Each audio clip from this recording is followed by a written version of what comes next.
dream come true for every fisherman. Something new and different in your tackle box every month. Every month, another excuse to get outside and do what you love. Don't let this one get away. The Box of Bait Club is currently accepting a limited number of pre-orders with subscriptions starting at $39.95 per month. Find out more now. Log on to boxofbaitclub.com. I'm just so happy my father had a chance to see his kids before he passed. I just want to say thank you. When her father fell ill, the American Red Cross was able to help get Veronica's brother home from the Navy to speak to his father one last time. It's thanks to your donations that we can connect military families when they need it most. Please donate today at redcross.org. When our water heater broke down last month, it was a nightmare. It took 5 hours for the plumber to show up, and he charged us a couple of $100 just to come out. Then it cost another $1,800 to put in the new water heater. By the time it was all said and done, I felt like I'd been taken. But what else could I do? The smartest thing you can do is get a home warranty from American Residential Warranty. Their home warranties pay to repair or replace all your major appliances when they break, and they will break, and at the worst possible time. Call American Residential Warranty right now for free information on home warranties starting at just pennies a day. Don't wait for your refrigerator to stop running or your ceiling fans to stop turning. Call American Residential Warranty right now. Ask how you can save up to 50% on washer and dryer coverage. Just call 1-800-616-8010. That's 1-800-616-8010. Again, 1-800-616-8010. Call now. Attention business owners. We know that owning a business means getting things done right now. So if your right now list includes a new building, call the Right Now Company. General Steel. We can design a building for your business quickly and save you thousands of dollars. That's right, thousands. You may think General Steel only builds large projects or that you can't afford General Steel quality. Well, check these prices. How about a 40 by 60 foot building for under $22,000 or even a 50 by 100 for under $35,000? That's right, a 5,000 square foot building for under $35,000. And these buildings all have General Steel quality. Best of all, you can still order a building and have it delivered in time to build this year. How's that for right now? So if your right now list includes a new building, call the Right Now Company, General Steel. 800-393-5756. 800-393-5756. 800-393-5756. That's 800-393-5756.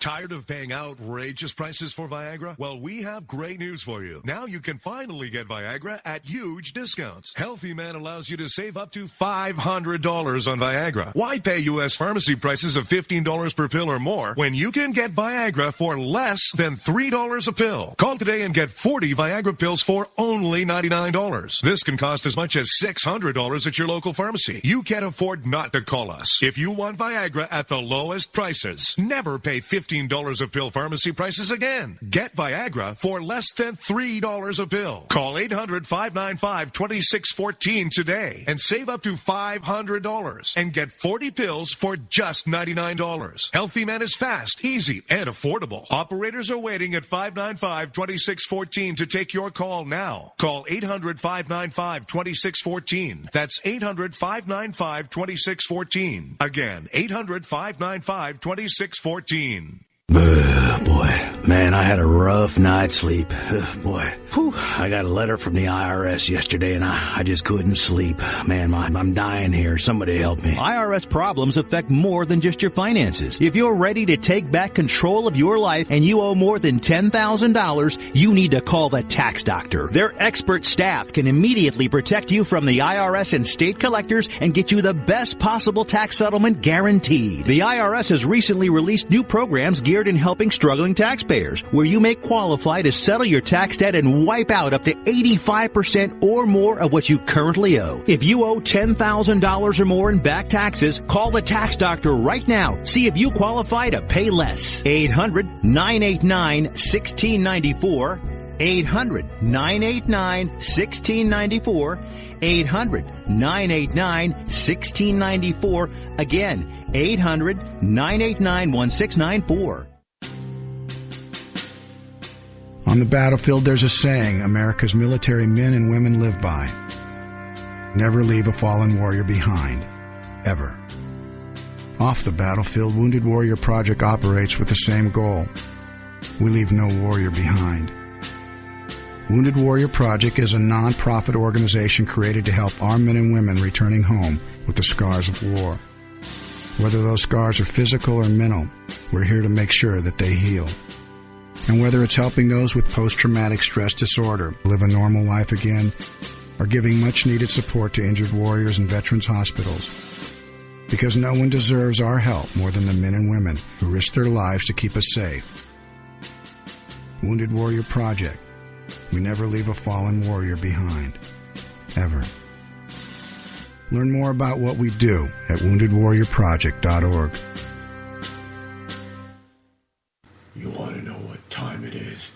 It's time to bring the rain. Zinc Media. Feel the power of knowledge.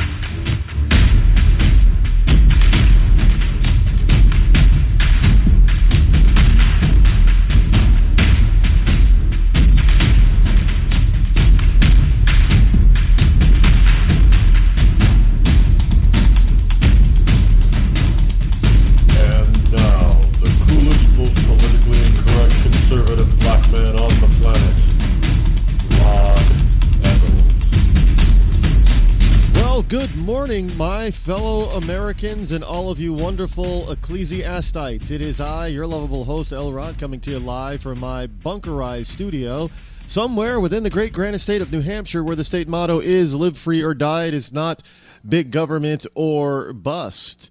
It is Monday, February the 29th in the year of our Lord 2016, and that means it is Leap Day. So a very special and happy birthday to all of you Leap babies. And for those of you in Rush Limbaugh's Rhea Linda, a Leap baby is somebody who is actually born on this day. And there's a few of them out there. It's not like every day, you don't have a Leap Day every year. It only comes once every 4 years for those of you in Rush Limbaugh's Rhea Linda who do not know what a Leap baby is. And I remember when I was a kid, the joke was, well, we actually had, when I was in elementary school, there was actually a kid, he was actually born on February 29th in my class, in one of my elementary school classes. And we used to tease him that he was only 3 years old or something, because his birthday, he was 2. Only 2. So I think we were in the 4th grade at this time, which makes us, about 10? He wasn't technically 10, because he didn't have a birthday every year like the rest of us did. He had only had 2 by that point in time. So he was technically... So we used to tease him that you're only a 2-year-old. Now, Leap babies often celebrate their birthday March 1st, from what I understand, not February 28th. I guess it makes sense, because March 1st would be, February 29th in a leap year. But anyway, happy birthday to all you Leap babies out there for Leap Day, February the 29th. The call-in number this morning is 603-835-3224. Again, that's 603-835-3224. It's all over the place. I couldn't escape it this morning. No, I did not watch the Oscars. But I am reading and hearing about, and I'm not even reading anything in depth. It's just the headlines are all over the place. So I read a paragraph about something.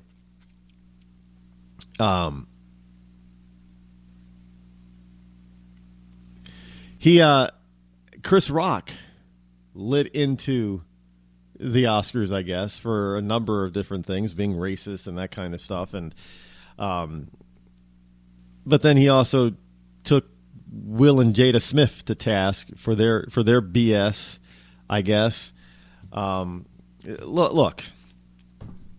And yes, and congratulations to Leonardo DiCaprio for finally getting his Oscar, which means to me that Revenant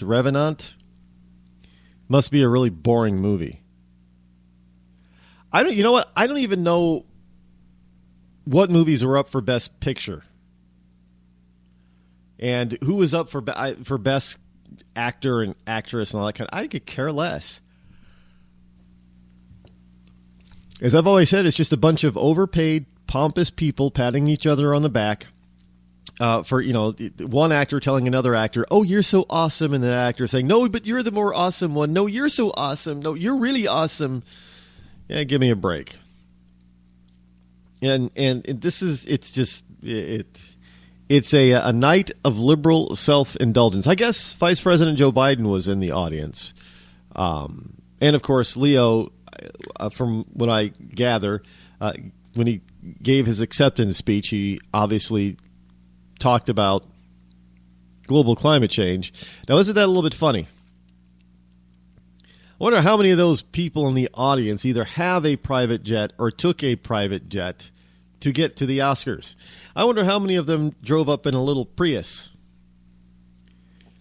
I'm sure many of them drove up in very big limousines, including Leo.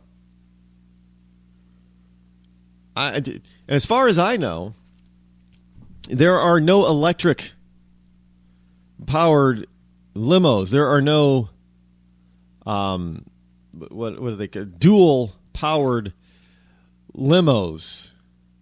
There are no hybrid limos out there. There might be. I just haven't heard of any. You would think that if there was a hybrid limo out there, they would have, they would be totally expanding on that and promoting that and letting everybody else know about that. But evidently, since they don't, there must not be any hybrid limos out there. Sean Hannity talks about his hybrid Cadillac, right? Doesn't he have a Cadillac that's a hybrid? He's got a hybrid Cadillac. By the way, Sean Hannity's residence on Long Island, is it Long Island? Manhattan Island? In his New York City home, which is on the, is it Long Island Sound? I can't remember where. It's on the water. Looks out over the water, over the bay or ocean, one of the two. It's for sale. I think the asking price is, hey, you could have Sean Hannity's house for, I think it's on the market for $3.2 million. Not a bad sum. I think it's a 6,000 square foot home. It doesn't look particularly impressive from the outside. I think it only sits on 2 acres. I just briefly looked at it. There aren't any. I didn't see any inside pictures of Hannity's house. Just some outside aerial views from the realtor, which came across my news feed. It's like $3.2 million. And one of the reasons that, along with the news story, is his taxes are ridiculous. His property, he's tired of the property taxes. So I'm like, well, good luck selling it. If that's your reason for leaving, moving, then because of the property taxes, good luck with that, because somebody else is not going to probably want to pay those property taxes either. And look, I know Sean has been quite vocal about the amount of taxes that he pays. And I fully understand. Look, if we've got 45% of the American workforce that does not pay any income tax. Well, it's not even the workforce, but it's just people, adults that don't pay any federal income tax. That means those of us in the 55% are footing the whole bill. And we're getting. Look, you've got. Let me put it to you in perspective here. You've got 45, and this is where the Sanders people come into play. supporters. And this is where you got a lot of you got a lot of these wonderful liberals out there talking about all of this wonderful stuff about, you know, getting the rich to pay their taxes. Or to get them to pay their fair share. So you have 45% of the Sanders people, Sanders-like people out there, telling the other 55% that they're not paying enough in taxes. Do you understand where this is going? You've got nearly half the population telling the other nearly over half the population that they're not paying enough taxes, all the while that those who are accusing the so-called wealthy of not paying enough, not paying their fair share, they're not paying any. They're not paying any federal, and this is, you know, I get this a lot, and whenever I come across, you know, these memes and information and stuff, and I counter that stuff, and people always say, well, where's the link for that? Like, go look it up yourself if you're really interested in the truth, and you will look this up for yourself instead of posting the garbage. But let me give you a hint, especially because I was getting hit about this 45% thing. I wasn't even really getting hit. It was more like, you know, swatting mosquitoes.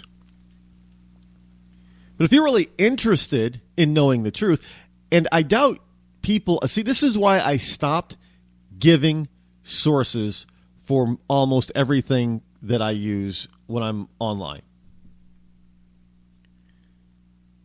Because they're not interested in knowing the truth.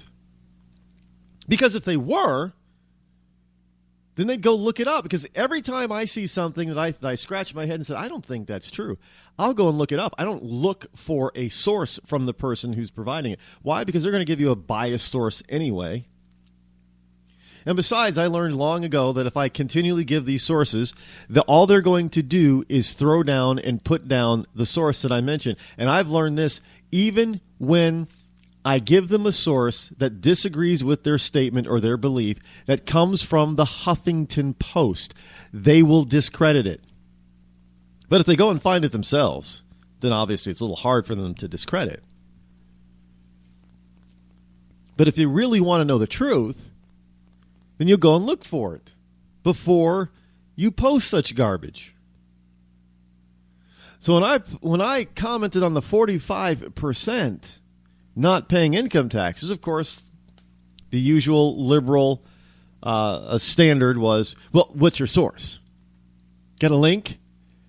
Of course, my retort is, yeah, I got a link. Federal government. IRS. They're the ones reporting that 45% of Americans do not pay federal income tax. They pay zero or less. Now, how do you pay less than zero? Well, you know, the child earned income tax credit, where you get a bigger refund than you paid in. For instance, let me give you because some people don't understand. I can't believe some people don't understand how this works.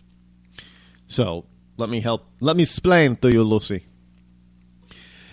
Here's how the earned income tax credit works in a brief, simple explanation. You have a child, or two, or five, doesn't matter. And you make, say, $20,000 a year. Well, you fall below, we're just using basic numbers here so you get the idea of how this works. So you make $20,000 a year. And, you have two kids. Yeah, let's throw in a third. You have a third kid. Because, often what happens in these cases, you got multiple baby daddies. So you got three kids, and you're with the baby daddy now, but the two older kids, they belong to somebody else, but he can't claim them on his taxes. So the mom gets to claim the two older kids, as well as, the new boyfriend, husband with the new baby. So you got three kids. And you make $20,000 a year total household. Well, the federal government says, well, okay, well, you get to have so many exemptions, so basically they use their exemptions and everything, and that brings their taxable income down to zero.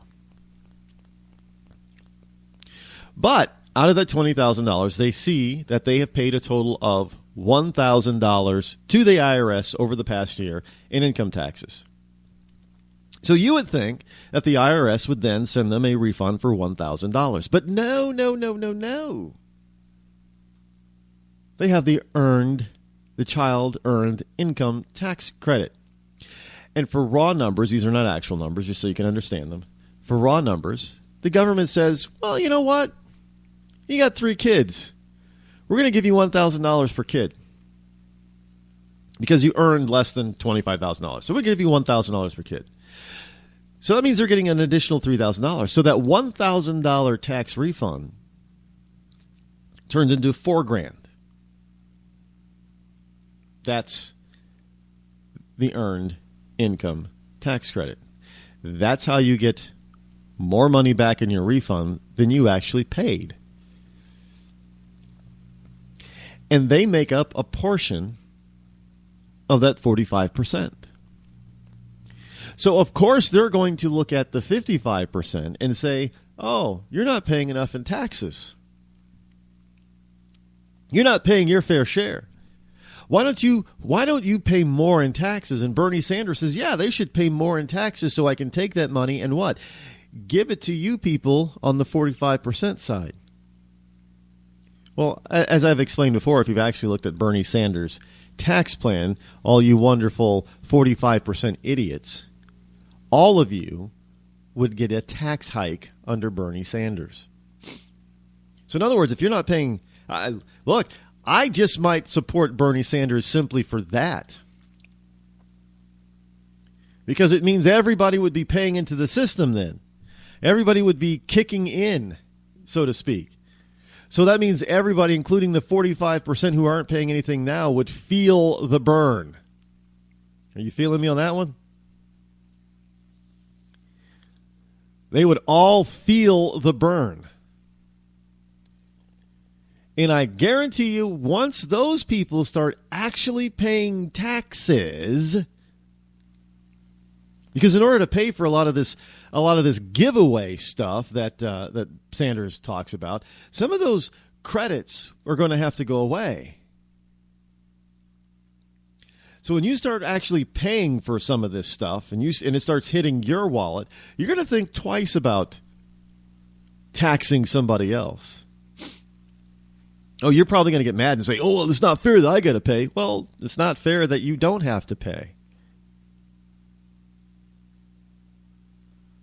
No, I'm not saying I pay a whole hell of a lot in taxes. My income isn't in the 6-figure range.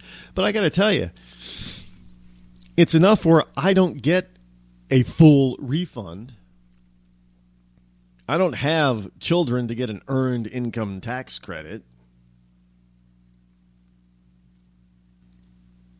So why am I paying for all the stuff that I don't get any benefit from? Well, Rod, you get benefit by taking care of children. It's not my responsibility to take care of somebody else's kids. Now, let me be frank about this. It doesn't mean that as a society we can't help out those in need and help those children out in need. But it does not take a village to raise a child. In other words, when Hillary Clinton is talking about it takes a village, what she means is it takes a village's wallets and purses to raise a child. And it does not. It takes responsible parents to raise a child. Not a village or a government. And that's not sounding mean or harsh towards kids. That is reality in life. Name me a time in history when the government found itself responsible for everyone's child within their borders.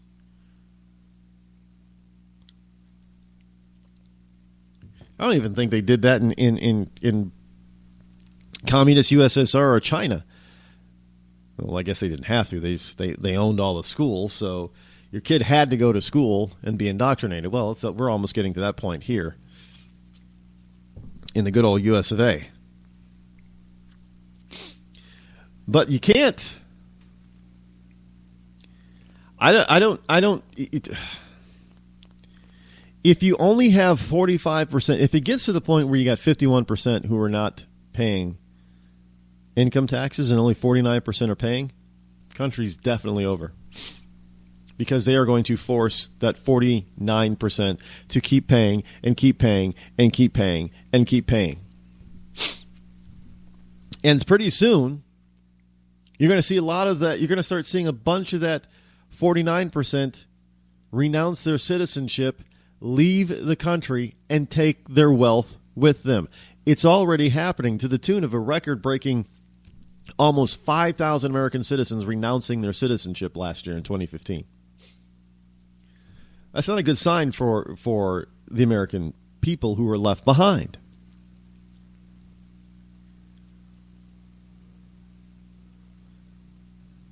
Not a sign for the people who are left behind.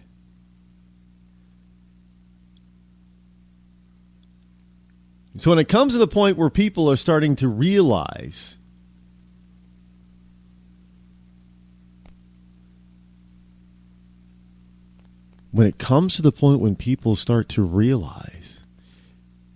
that they can vote themselves money from their treasury, and when it gets down to the point where the majority, even slight majority, understand this and demand money from the treasury, and the only place you can get money in the treasury is by taking it from the citizens. So when you have 51% demanding that 49% pay for them, the country's done. We will be Greece, but we will not be bailed out. If anybody remembers the miniseries from the 80s, starring Chris Christopherson, I think it was a 5-part miniseries called America, spelled with a K. Kind of foreboding. Because how did the USSR win the Cold War? Well, it was this miniseries happened before the fall of the Iron Curtain and the Berlin Wall, and it was actually made as a rebuttal to then President Reagan's demand when he was standing at the Brandenburg Gates at the Berlin Wall. Mr. Gorbachev, tear down this wall. It was kind of a Hollywood's version of stabbing at President Reagan. But it could have been a tremendous foreshadowing event.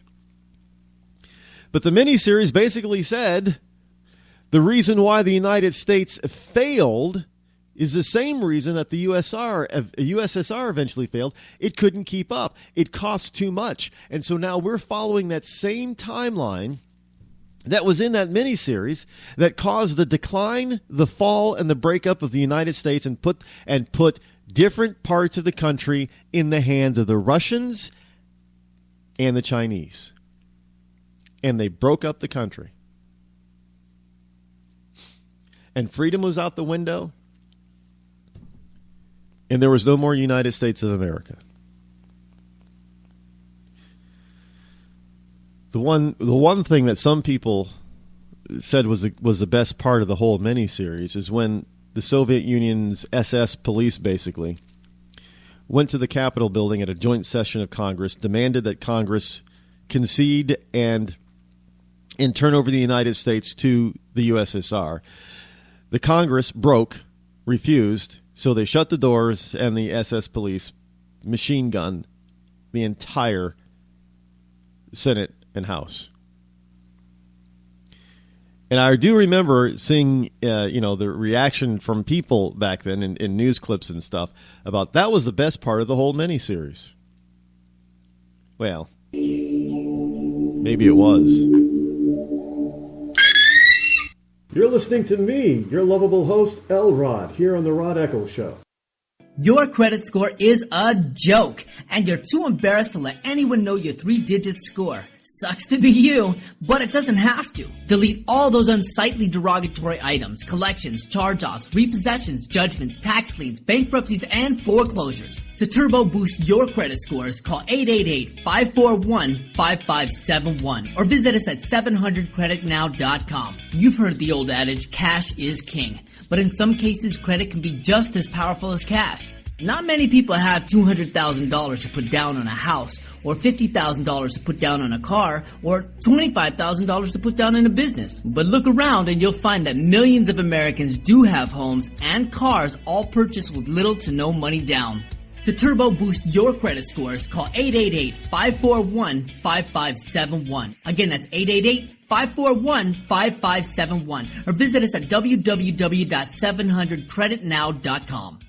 When our water heater broke down last month, it was a nightmare. It took 5 hours for the plumber to show up, and he charged us a couple of $100 just to come out. And then it cost another $1,800 to put in the new water heater. By the time it was all said and done, I felt like I'd been taken. But what else could I do? The smartest thing you can do is get a home warranty from American Residential Warranty. Their home warranties pay to repair or replace all your major appliances when they break, and they will break, and at the worst possible time. Call American Residential Warranty right now for free information on home warranties starting at just pennies a day. Don't wait for your refrigerator to stop running or your ceiling fans to stop turning. Call American Residential Warranty right now. Ask how you can save up to 50% on washer and dryer coverage. Just call 1-800-616-8010. That's 1-800-616-8010. Again, 1-800-616-8010. Call now. Did you ever look at the stains in your coffee cup and then realize that's exactly what happens to your teeth? Power Swabs is the 5-minute solution to get your teeth white without visiting the dentist. This is Ben Gordon with Power Swabs, and if your teeth are stained from coffee, tea, or smoking, all it takes is 5 minutes with Power Swabs. In 5 minutes, you'll see an average of 2 shades whiter teeth, and in 7 days, 6 shades. It's clinically proven to whiten natural teeth as well as caps and veneers. The secret is a tooth detergent that was developed by Dr. Martin Ginniger that lifts stains off of your teeth. Best of all, there's no messy strips or trays that you have to leave in your mouth for an hour. Just swab your teeth for 5 minutes and you're done. To try Power Swabs risk-free, call 1-800-291-5140. That's 1-800-291-5140. I guarantee your bright white smile will have your friends talking about how great you look. Try it risk-free today. 1-800-291-5140. That's 1-800-291-5140.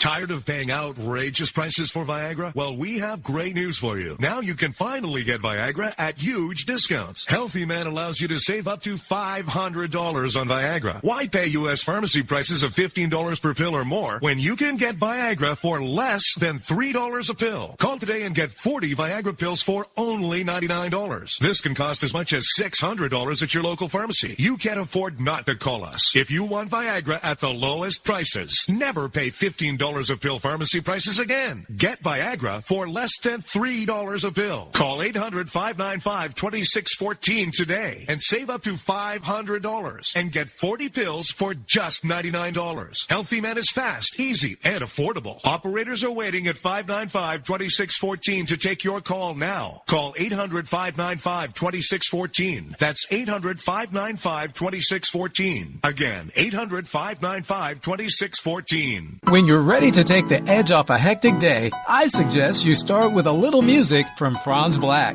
I guess there's lots of ways to look at things that don't seem right. No Worries has just been released on iTunes and Amazon. It's gonna be alright. You can find Franz Black and his music on his website, franzblack.com. F-R-A-N-Z black.com. It's gonna be alright.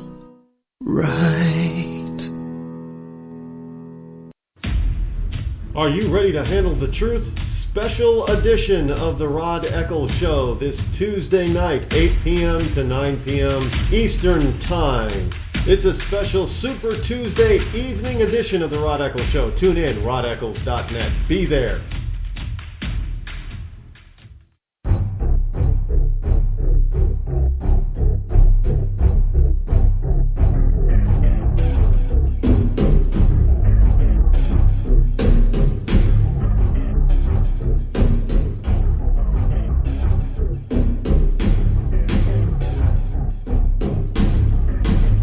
603-835-3224 is the number to call should you wish to join me here live on the Rod Eccles Show. Welcome back. WND News is reporting MSNBC host out in Washington, New York.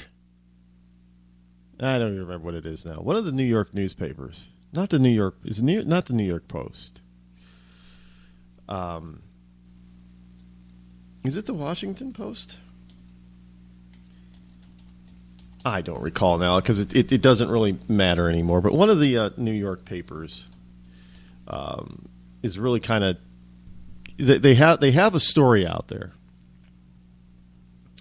that I wanted to talk about, and it had to do with the U.S. or Russia.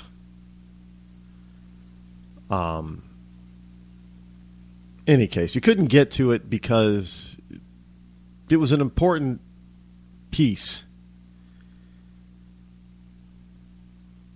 and it was about how Russia was sending in troops, but you couldn't get to the story because you got there, and the first thing they wanted to do with the story is that you buy the newspaper for 99 cents for the day or something like that. But it's online, and I just wasn't. I don't deal with stuff like that very well. Look, you got all of these, look, websites have come to be known as someplace that's free, and we understand that some websites have more ads on them than others, and there are other ways for them to make up their revenue, and they just, it's liberalism run amok. But in any case, there's all kinds of stuff out there. If you're looking at different things as far as liberalism is concerned, all you have to do is just try to read the stuff, and sometimes they will try to shut you down. I know that there are people out there complaining that and alleging that Twitter is shutting down people who are criticizing Hillary Clinton. Now, I haven't run into that, but this is something that seems to be happening more and more of late. I'm hearing about from places like Facebook and Twitter. Look, you guys can understand something. When it comes to all these social networks, with the exception of possibly LinkedIn, almost all of the major social network sites, social media sites, are led by a CEO or a team of people on their executive boards who are liberal or liberal-leaning. That includes Facebook. That includes Google. That includes Twitter. That includes Pinterest. Now, understand that Pinterest, I think maybe no. I don't think Zuckerberg's in the millennial. What is he, 32 now or something? I think he's just outside of that millennial. He's on the cusp. So you've got Facebook and Pinterest who are basically run by millennials. Seriously. So do you expect them to be anything different? You're talking about and to a vast degree, except for the founders of Twitter, to a vast degree, Twitter is also run by and populated by a bunch of millennials who are very liberal. And this is the generation that is very much. Now, understand this, folks. We're talking about the millennial generation. This is a generation, and I know this is not true of all of them. Somebody's probably going to say, well, right, that's not every single one of them. Well, I know. What's the old saying? Never say never, and always avoid using always. But here's what's happening. This millennial generation, folks, is simply acting on how they were taught and what they believe. And the millennial generation, really does not, and here's a wake-up call for moms and dads and aunts and uncles and grandparents out there, these wonderful young little people that you raised that are now turning into adults, they do not believe in freedom of speech and freedom of expression. They don't. They have been taught that it's a terrible thing. And you have allowed them to be taught that that's a terrible thing. That's the truth. I'm sorry. If you do not, they could not come to this conclusion that freedom of expression and freedom of speech is not a right of anyone unless you allowed them to be taught. And this is why I constantly ask people, why do you constantly send your kids to these public indoctrination centers we call public schools? And it has finally happened that we have an entire generation that has been brought up by the public school system of a liberal government, of a liberal Department of Education, and a liberal teachers union all across this country, that we now have this very large and massive group of people, this massive generation that rivals the size of the baby boomers, who do not believe practically anything that their parents believe. Definitely do not believe hardly anything that their grandparents believe. They do not believe in free speech. You can only have free speech and not be shouted down or called or not be called a bigot and a homophobe and all this kind of stuff, only if you think like they do. If you don't think like they do, you're going to be hurting their feelings. They're going to retaliate with verbal abuse, possibly even some physical violence, and they're going to demand that they have some sort of safe space so they don't have to hear and listen to your BS. And then they're going to run around and say, well, yes, we can't have free speech because free speech is dangerous. And so you are surprised that when you get on these social media networks that are run by, that were created by, that were thunk up by the millennial generation, and they're running around on college campuses all over the country talking about, well, I don't want this person saying this because it hurts my feelings. And then they bring that type of attitude to a social media platform, and you are incensed, you're upset. Well, let me tell you something, mom and dad, baby boomers. You brought this on by allowing your kids to be taught this garbage in the first place. You have taken on Hillary Clinton's idea that it takes a village, and you probably say, well, yes, it relieves me of some of my burden. Let the village help raise my kid. Well, they did, and now it's coming back to bite you in the butt. And I cannot believe how many people are out there who are totally upset, so upset about something that they don't even own. They don't own Twitter. They don't own Facebook. But they get upset when these people who own these private companies, well, they're public companies, they're on the New York Stock Exchange, but that's irrelevant. They're not government. They're privately owned businesses, and they are businesses, folks. I think that gets lost on some people. Facebook is a business. And thereby, look, it is at such a point now where I'm just going to tell you the truth. And I say this, I'm going to say this a lot. Because I don't necessarily agree with some of their social policies. But I don't own them. And I don't even own stock in any of them. So therefore, as much as I may not like it, I don't get to dictate how they run their company. If it gets to the point where I do not like how they're treating me as a customer or a client, then I won't utilize them. But Rod, we have to. No, you don't have to utilize them. If you want them to change, stop using them and go someplace else. Create your own. It's just that simple. But if you think it's not going to get worse, It's going to get worse because now you parents who are in Generation X, you're not heeding the warning of the baby boomer generation. Generation X, that's my generation. CBS Los Angeles. Anti-gay stickers at Indio High School touch off debate.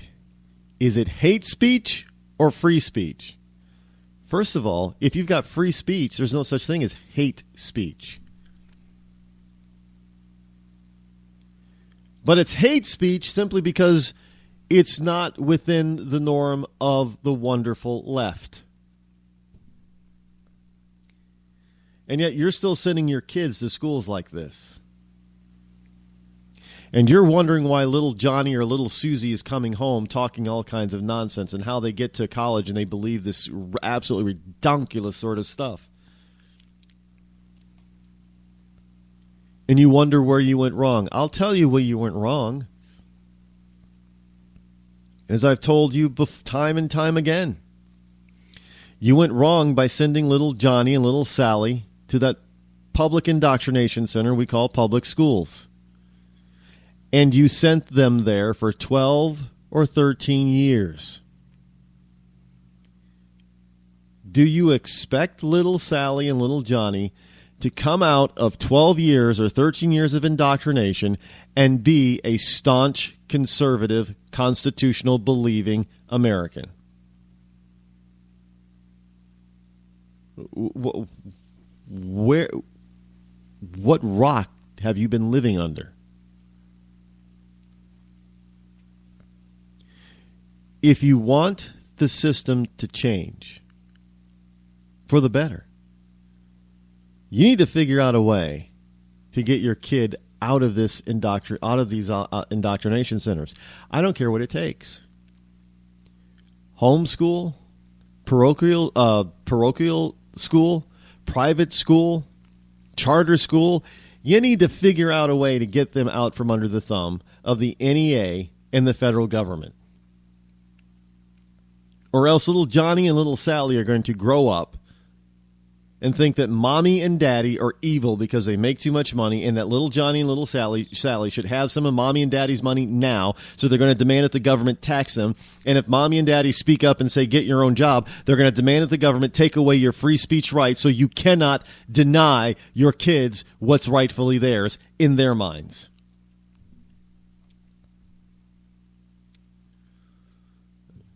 Don't think for an instant that these kids really want a free college education. No, it's not about that. They just want mom and dad to pay for everything because they feel that they deserve it. Again, part of the old liberal indoctrination that, Johnny and Sally are so special. They're just special, special, special. Aren't they so special? And since they're so special, they deserve special treatment and special things and special education.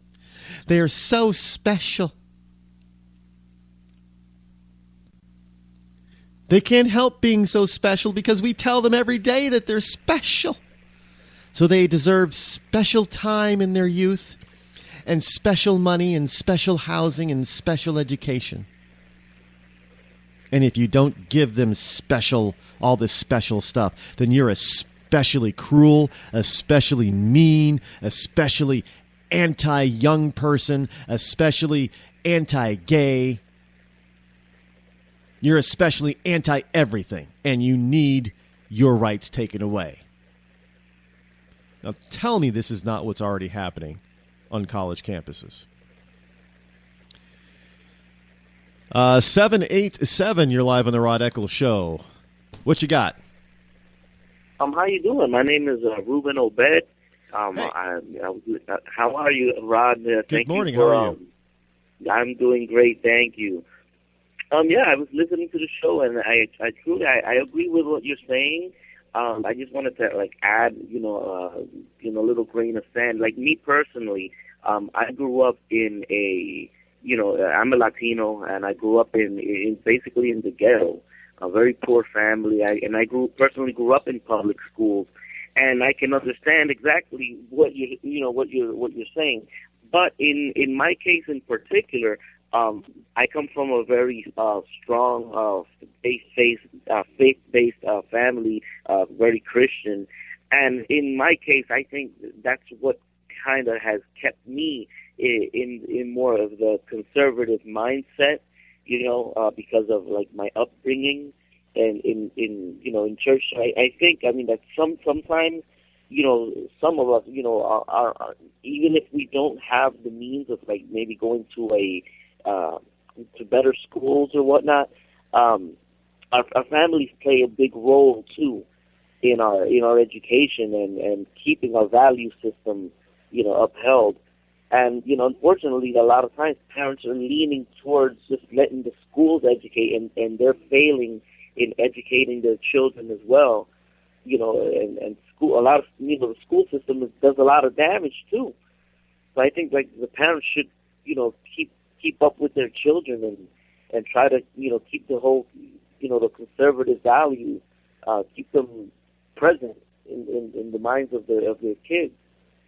Yeah, they absolutely should. But today's parents, they use the excuse that they're overwhelmed, they're too busy to pay attention, yet they've got time to sit down in front of their television sets and watch the Oscars. Although the Oscar ratings have tanked this year, from what I understand, the overnight ratings are way down. I'm just hoping they get so bad that they stop televising the Oscars. That's what I'm really hoping. But that's probably not going to happen anytime soon. As long as the Kardashians are in the top 10 television programs, it does not bode very well for us. What do you think about tomorrow's Super Tuesday event? Who are you rooting for? I'm a diehard Trump fan. I presently live in Puerto Rico. Hold on. You're a Latino who's a Trump fan. Now, I thought Latinos hated Trump. Well, let me let you know who I am. My name is Ruben Obed. I was the creator of a song called the Latino Trump Anthem, which recently went viral on the internet. And I'm a musician, and I've been very active promoting, the song. It went all over BuzzFeed on the internet.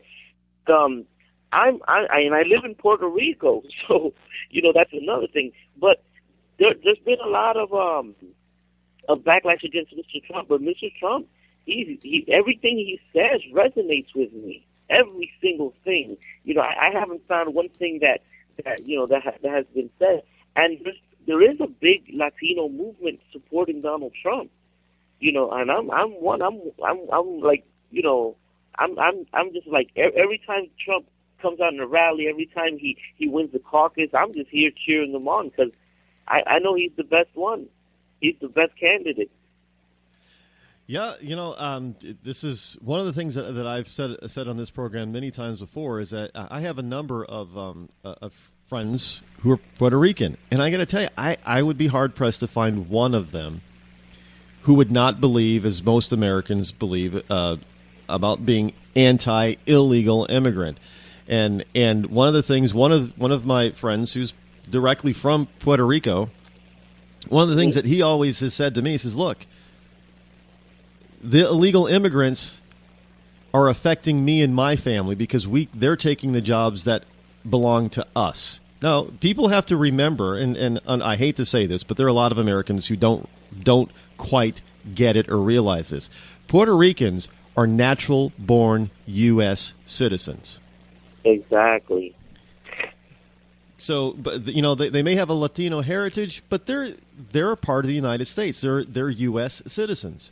They're Americans, like the rest of us 318 million people. So when they're standing behind the fact that what Trump is saying about build the wall, let's cut the flow of illegals, they understand what's look. The island of Puerto Rico is in some dire financial straits right now, is it not? Yes, yes, it is very, very much. Yeah, well, a lot of that stuff is you have a lot of Puerto Ricans who are leaving the island and they're coming to the mainland.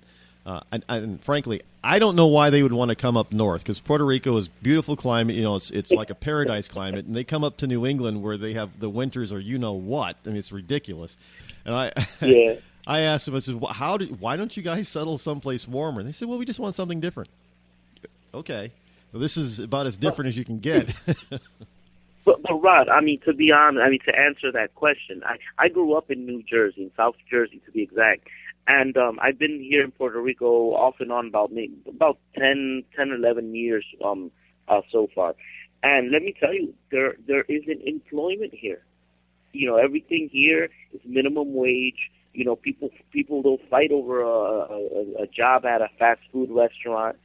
And the people who do have, like, you know, better jobs is because they have some family member within the organization and they hook them up. But people here are really, really going through it very, very hard. You know, and that's why they're leaving, to be honest with you. Yeah, that makes sense. How did you come up with this? With your now you're for those of you, you know, ecclesiastites will know who you are, but those people who are out in Rush Limbaugh's Ria Linda might not understand who you are because they're still living in the dark ages. I've seen your video. Yes, it went extremely viral. How did you come up? It was kind of it's very different, and you've gotten backlash from this a little bit, haven't you? Yes, I have. Yeah. You know, we could have kids, little kids, you know, talk about and sing about Barack Obama when he was first elected back in 2008. But now we've got people are they've said that all Latinos hate Trump. Trump's a bigot. He's a racist. He doesn't like Latinos, which is not true, by the way. And all of a sudden, you come up with this song that pretty much praises Trump. And dispels all that kind of garbage that Trump is a racist and Latinos hate Trump, and you've gotten some backlash. How did you even come up with that? Well, I mean, I've been a musician for most part of my life, and you know, I run a recording studio from my own house. So once Trump announced that he was going to run for the presidency, you know, I'm watching news just like everybody else. And I've followed Trump ever since I lived in South Jersey. I lived near the casinos. So what happens is, as I'm growing up through my youth years, all my friends in high school, they would tell me, "Oh yeah, when I graduate, I'm gonna go work at the casinos." And my friends' parents worked at the casinos, and these were all Trump casinos at the time. So when all of a sudden Trump announces that he's gonna bring jobs and that he's gonna do this and do that. And, you know, I have to say, I saw it firsthand. I've seen him create jobs. You know, so that's kind of like what got me into listening to Trump. Then all of a sudden I hear people saying that he's a racist due to the statements that he made when he first came out. And I said to myself, are these people not understanding what he's saying? What he's saying is true. You know, anybody who saw the movie Scarface, you know, I know that's a fictitious movie, but it was based on you know, the Mario Cuba when Fidel opened up the gates in Cuba and a lot of them, you know, they were sending a lot of people from Fidel's jail. Basically, that's what's really happening again. You know, Mexico isn't sending their best, I mean I can't disagree with Mr. Trump. I can't say he's racist for simply pointing out that Mexico is being smart. And when he's saying Mexico, what he's talking about is the government. He isn't criticizing the people individually. He's saying, you know, he's speaking on a general level that Mexico's government isn't sending their best. Personally, you've got you know, their former president Vicente Fox saying that, you know, Trump. They're not paying for the effing wall that Trump's going to pay for it because he's got all the money. We know about the corruption down in the Mexican government. It is rampant. How can people find you? I'm basically, if you Google Ruben Obed on Google, you'll find me. My videos are all on YouTube. Just put my name, Ruben Obed, and or Latino Trump Anthem. Everything else just comes up. I'm also on Facebook. So, you know, they can reach out to me on Facebook.com/Ruben Obed. You know, I'm gonna do. Can I get your permission to play your Trump song on my program? Absolutely. Right. I will definitely do that and play that. I do thank you for your call. Coming up on a break, I got to run, my friend. Great to meet you. I'm really honored that you are here and listening. And the honor is all mine, Rod. Thank you very much. I really, really appreciate the opportunity. Thank you again. We'll be right back, folks.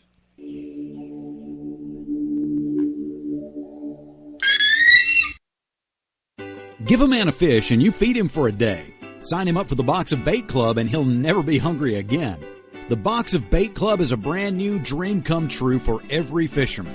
Something new and different in your tackle box every month. Every month, another excuse to get outside and do what you love. Don't let this one get away. The Box of Bait Club is currently accepting a limited number of pre-orders with subscriptions starting at $39.95 per month. Find out more now. Log on to boxofbaitclub.com. I'm just so happy my father had a chance to see his kids before he passed. I just want to say thank you. When her father fell ill, the American Red Cross was able to help get Veronica's brother home from the Navy to speak to his father one last time. It's thanks to your donations that we can connect military families when they need it most. Please donate today at redcross.org. When our water heater broke down last month, it was a nightmare. It took 5 hours for the plumber to show up, and he charged us a couple of $100 just to come out. And then it cost another $1,800 to put in the new water heater. By the time it was all said and done, I felt like I'd been taken. But what else could I do? The smartest thing you can do is get a home warranty from American Residential Warranty. Their home warranties pay to repair or replace all your major appliances when they break, and they will break, and at the worst possible time. Call American Residential Warranty right now for free information on home warranties starting at just pennies a day. Don't wait for your refrigerator to stop running or your ceiling fans to stop turning. Call American Residential Warranty right now. Ask how you can save up to 50% on washer and dryer coverage. Just call 1-800-616-8010. That's 1-800-616-8010. Again, 1-800-616-8010. Call now. Attention business owners. We know that owning a business means getting things done right now. So if your right now list includes a new building, call the Right Now Company. General Steel. We can design a building for your business quickly and save you thousands of dollars. That's right, thousands. You may think General Steel only builds large projects or that you can't afford General Steel quality. Well, check these prices. How about a 40 by 60 foot building for under $22,000? Or even a 50 by 100 for under $35,000? That's right, a 5,000 square foot building for under $35,000. And these buildings all have General Steel quality. Best of all, you can still order a building and have it delivered in time to build this year. How's that for right now? So if your right now list includes a new building, call the Right Now Company, General Steel. 800-393-5756. 800-393-5756. 800-393-5756. That's 800-393-5756.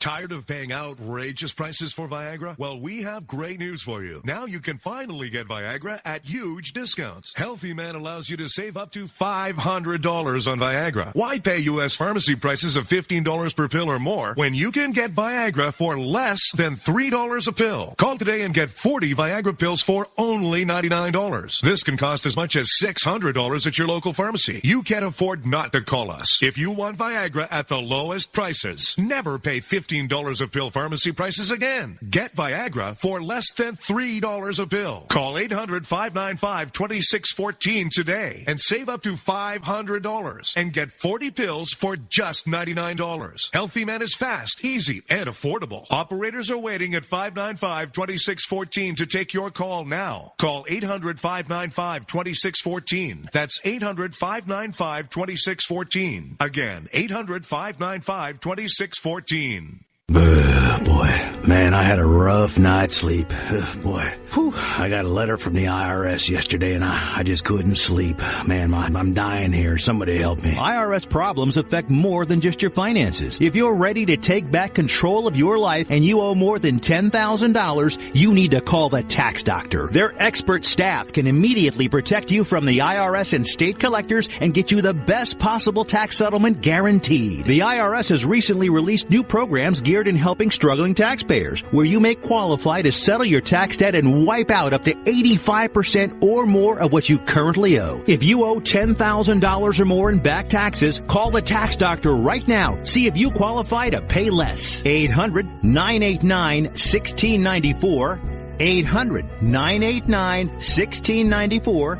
800-989-1694. Again, 800-989-1694. On the battlefield, there's a saying America's military men and women live by. Never leave a fallen warrior behind. Ever. Off the battlefield, Wounded Warrior Project operates with the same goal. We leave no warrior behind. Wounded Warrior Project is a non-profit organization created to help our men and women returning home with the scars of war. Whether those scars are physical or mental, we're here to make sure that they heal. And whether it's helping those with post-traumatic stress disorder live a normal life again, or giving much-needed support to injured warriors in veterans' hospitals. Because no one deserves our help more than the men and women who risk their lives to keep us safe. Wounded Warrior Project. We never leave a fallen warrior behind. Ever. Learn more about what we do at woundedwarriorproject.org. Zinc Media. Feel the power of knowledge.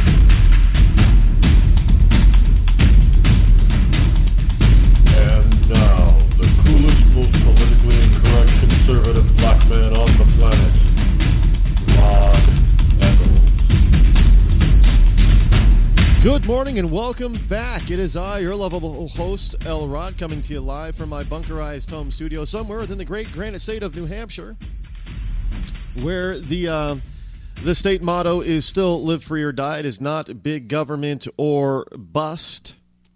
Indeed, it is not. I looked again today, checked again today, as I do almost every day, and it is still live free or die. The call-in number this morning is 603-835-3224. Again, that's 603-835-3224. Want to thank that wonderful call-in guest, Mr. Ruben Obed. By the way, it's O-B-E-D, Obed, and he is the gentleman behind the Trump. Well, I think Donald Trump has actually called it one of his official campaign songs, and it is very lively, very Latino, and you just got to dance to it. I mean, he's a talented man, by the way. He's a talented young man. Of that, when you listen to the song and you watch the video, there is no doubt. I first saw this? I came across this late last year, around October or so. And the video was going viral, and I remember everybody around here, at least, was talking about it. Have you seen this yet? Have you seen that yet? See, I'm not a big YouTube person, so I don't see a lot of stuff on YouTube. I'm learning recently how entertaining and informative and useful YouTube can be. But basically, YouTube is just is a giant network of mostly garbage. That's my personal opinion, but there is some good stuff on there. And for those of you who like old school music, and you find it hard to find that old school music, and you don't want to pay through the teeth or whatever to get some of this old school stuff, you can listen to it on YouTube.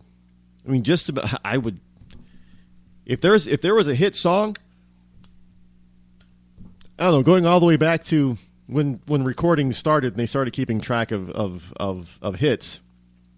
It's probably on YouTube. Somebody probably put it up there on YouTube. It's not going to be what we would call a real video. It's going to be a static video, basically. You're looking at a picture throughout the entire song, and a lot of the older ones, but at least you get the song. And a lot of times they are digital quality. They're not... some of the songs, you get the old... so it sounds like somebody just took a recording off their phonograph, the record LP, the vinyl disc, and somehow got it and put it up on YouTube, because you can hear the crackling. the vinyl crackling, which in some cases it sounds awesome. Vinyl sometimes is a lot better than digital medium. But Ruben Obed is he's, as he said, he's from Puerto Rico. He's Puerto Rican via New Jersey. I'm sorry that he had to live in New Jersey. I mean, that's, you know, if there are places that I want to apologize to people, you know, Obama shouldn't be apologizing for America all over the world. He should be apologizing to certain people in certain states, certain Americans. He should be apologizing to Californians and to New Jerseyans and Illinoisans for their states. Really, if you lived in those states, I'm sorry. We have failed you in some way. I know some people are saying, "Wait a minute! I love New Jersey."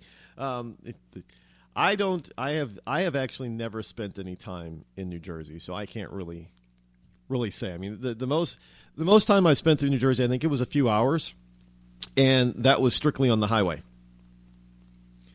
I have gone briefly through Newark Airport on my way to California. Yeah, no, I have not spent any time in New Jersey other than just traveling straight through it. So, you know, New Jersey is just one of those states that people like to joke about. They do.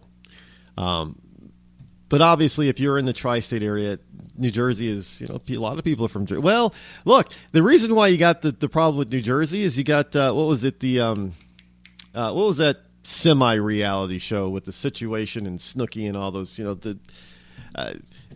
it was so bad that they even made a South Park episode of New Jersey invading the entire country, and that's one of the very few South Park episodes I ever watched, and I got to tell you, it was hilarious. But because I'm not a South Park fan, I think it is very. I give them credit. You know, South Park offends everybody. They don't. It's not racist or bigoted in any shape or form, because they just attack and insult everyone. They don't care who you are.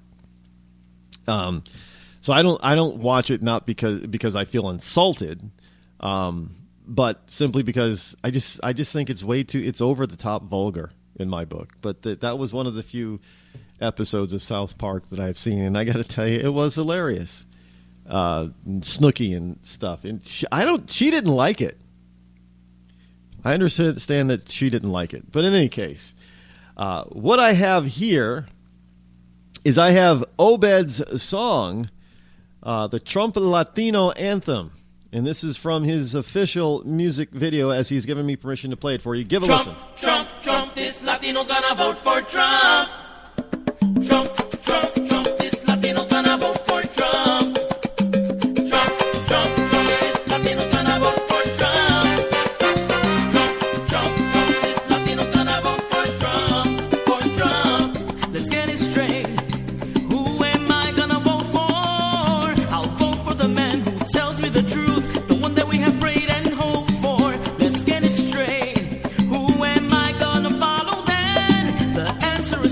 His name is Donald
dancing your booty off, there's something wrong with you.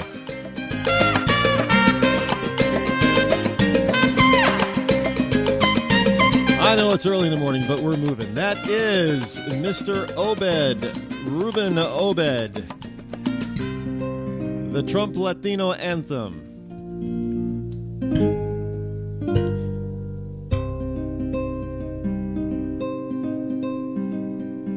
Gotta love it. Well, one thing about one thing about Latino music is it definitely gets you moving. Your feet can't sit still. Absolutely not. And it's not something that you grow up with thinking. It's just you hear it and you automatic. God is absolutely what He's done with developing and creating human beings and the abilities that we have is just absolutely amazing. I am in awe. Yeah, and do you ever think about language? These are just some of the things I often think about. I don't get into deep thought about things, but think about language and how we're able to fully understand. Well, I wouldn't say comprehend, but how we're fully able to understand a person who's speaking our language, and we can take and understand the words and separate all the syllables and everything, and understand them almost instantaneously what's being said. But we hear somebody in a foreign language that we have no familiarity with, and it just sounds like one long word. Does it not? You don't know where the words start and end. It sounds like one long word to you. But when you understand the language, all of a sudden, all that one long word that you heard somebody talking, all of a sudden you hear individual words. I just think language is absolutely amazing. And when you can take that, because, animals can communicate with each other, but animals, most of them can't consciously create music and different kinds of music. Some animals, they can sing or have certain kinds of sounds that sound like music to us, but it's one kind. And we have multiple kinds, and we keep inventing new kinds of music, but some music just automatically soothes us. Some music, it touches our certain parts of our brain that helps make us smarter. By the way, they have done numerous tests and have proven that playing classical music, especially the old masters, while your child is developing in your womb, increases their IQ. Don't know how that works, but they have done tests on it, and that is absolutely the truth. So if you're pregnant, do not watch, the Kardashians. Your baby can hear everything that's going on. So play, when the Kardashians are on, turn the channel, turn on some Bach or Beethoven or something, and make your kid really smart. And then when you want to go dance, I happen to personally like a wide variety of music, and for dancing, I do happen to like a lot of the old house music and all the symphonic type of stuff, and I like, well, not the disco, but the old school from the 80s dance. Groups like the SOS Band, Daz Band, Gap Band, all those throwdown jam groups. And I happen to like the Latino music stuff because it just makes your feet want to move. I remember going when I lived in Keene, New Hampshire. There was a nightclub down in Springfield, and they had a Latino night.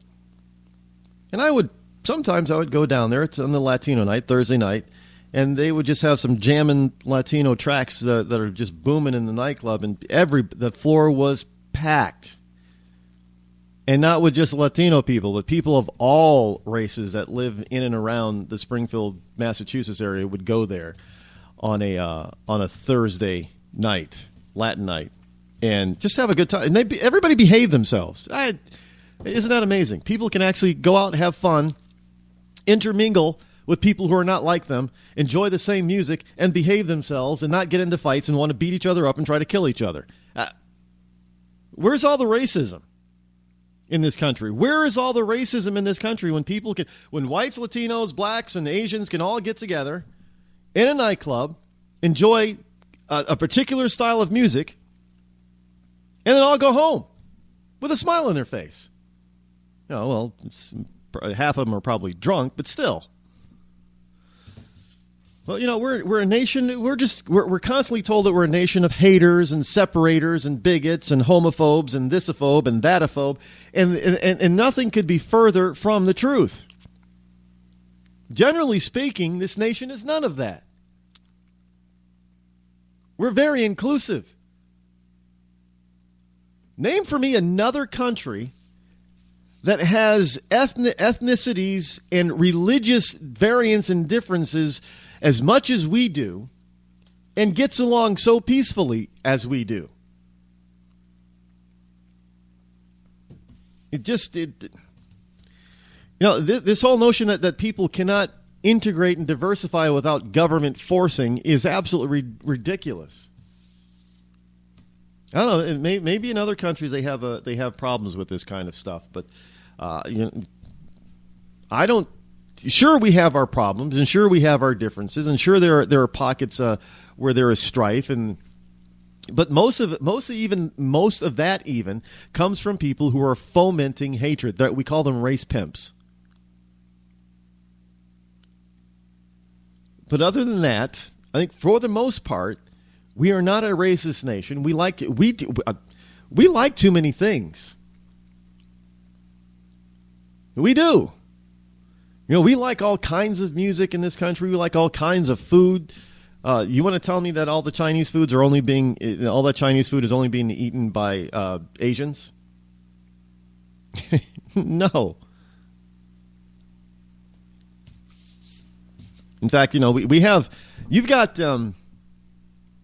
If you like to date, if you're in the dating game, there's a dating site for just about every preference. If you like it, if you want to date a black person and you're not black, there's a dating site for that. If you want to date an Asian and you're not Asian, there's a dating site for that. If you're an Asian and you want to date a white person, yes, there's a website for that.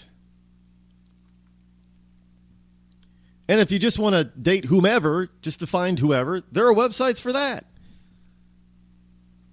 Yeah, if you have no preference, there are websites for that. How do you have all these different connection points for various types of things and still be an overly racist country? I guess you can view those things as being racist then. If you're an Asian who prefers to date white people, you're a racist. And if you're a white person who prefers to date black people, then I guess you're a racist. The only time you're not a racist is if you're a black person and you want to date anybody but a black person. Then you're not a racist. You're just a sellout. Yeah, there's a difference there. I don't know why or how that's a difference, but it's not only. I think it's the same thing in the deep Latino community. If you're in the inner city Latino and you want to date outside of your Latino race, then maybe you're often called a sellout. Because you're not allowed to certain. Indians from India they tend to stay with their own too. I don't know. I don't know. They have.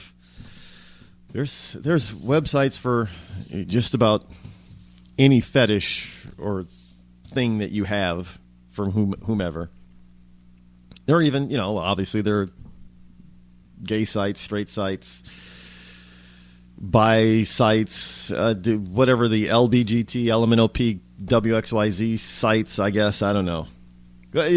Are we adding any more to that, by the way? I'm being sincere, seriously asking, is there... It's not just the LGBT. It's LBGTQ.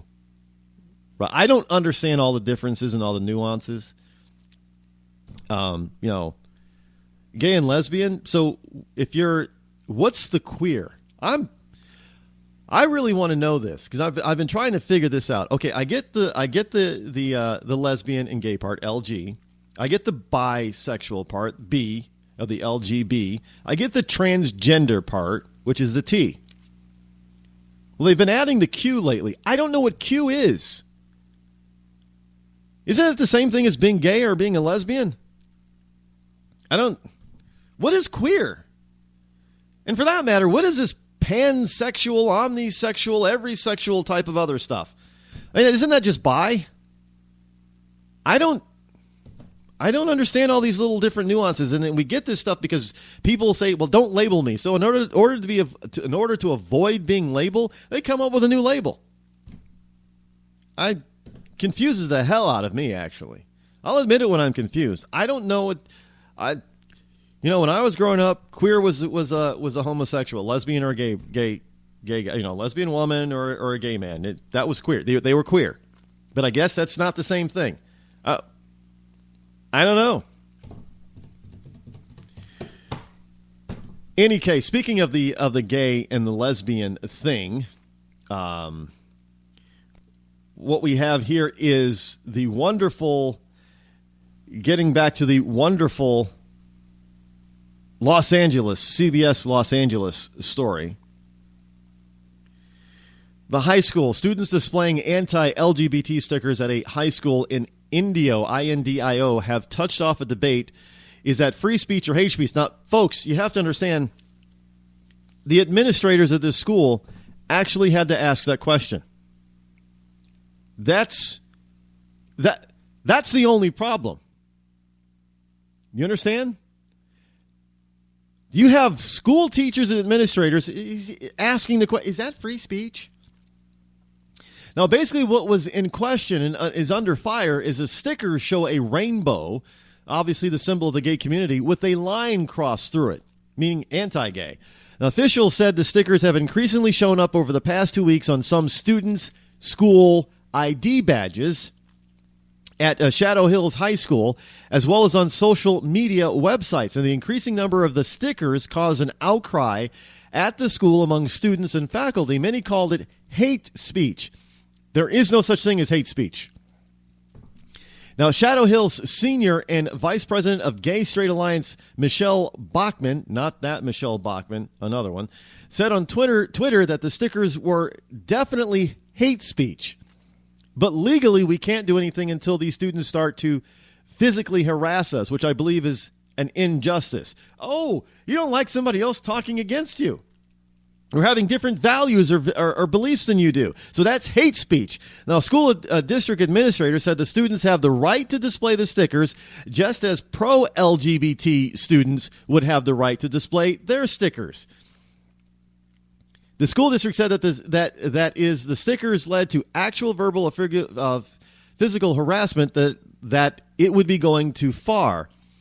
But in an email sent to a staff Wednesday, Desert Sands Unified School District administrators wrote, after consulting with district-level personnel and our legal counsel, it was determined that these students do have the protected right of freedom of speech.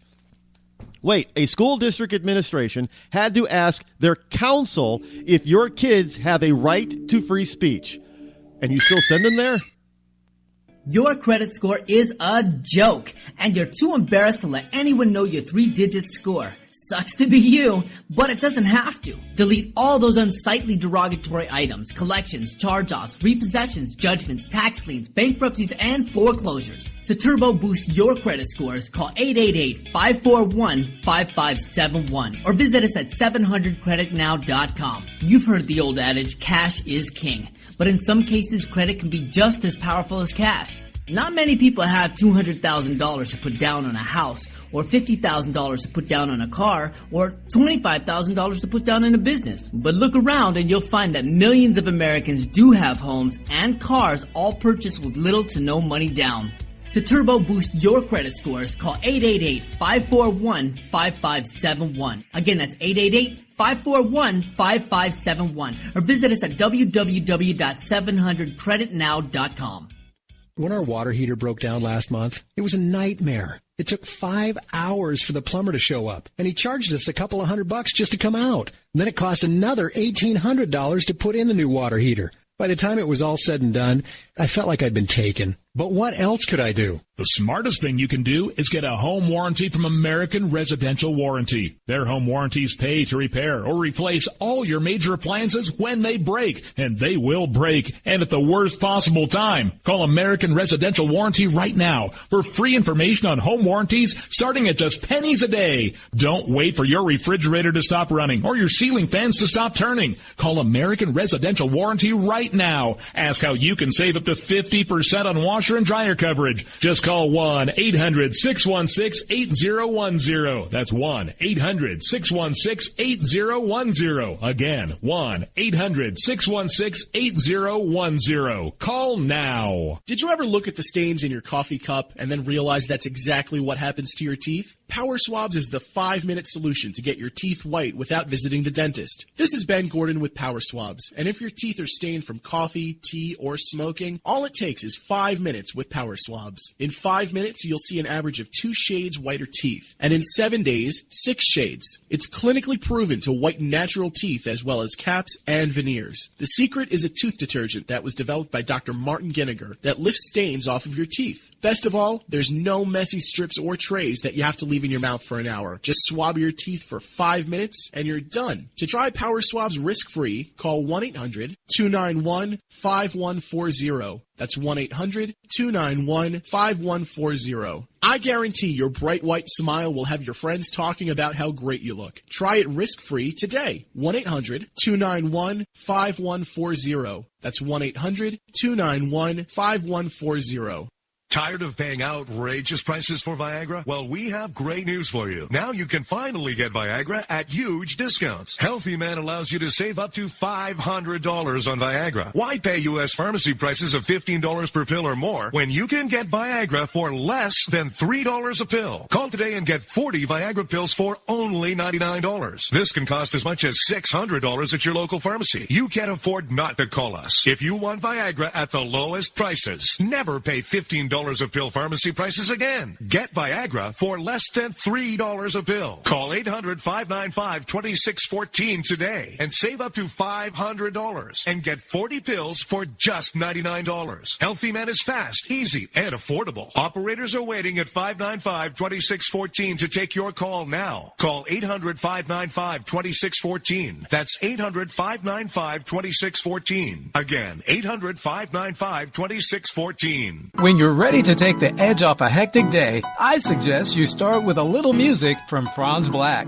I guess there's lots of ways to look at things that don't seem right. No Worries has just been released on iTunes and Amazon. It's gonna be alright. You can find Friends Black and his music on his website, friendsblack.com. F-R-A-N-Z black.com. It's gonna be alright.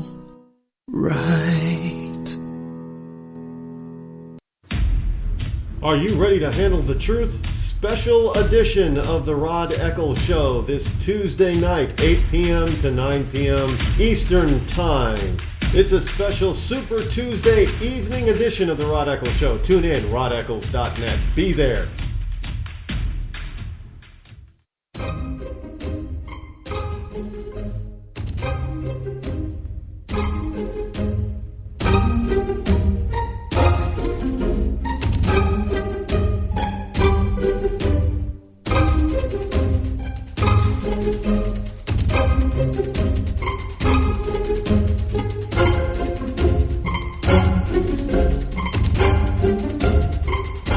Welcome back. 603-835-3224 is the number to call should you wish to join me here on the Rod Eccles Show. As I said, DiCaprio wins his first Oscar, and he goes on what I would call a tirade at the Oscars, and evidently about global warming and man-made climate change. And evidently, he was the only star who was not cut off.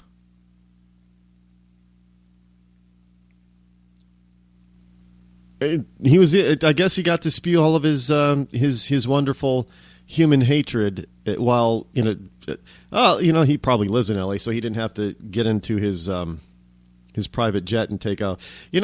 Look,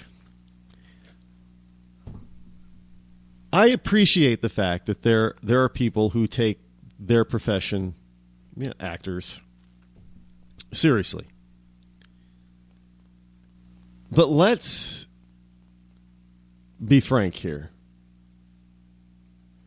All you're doing is entertaining the masses.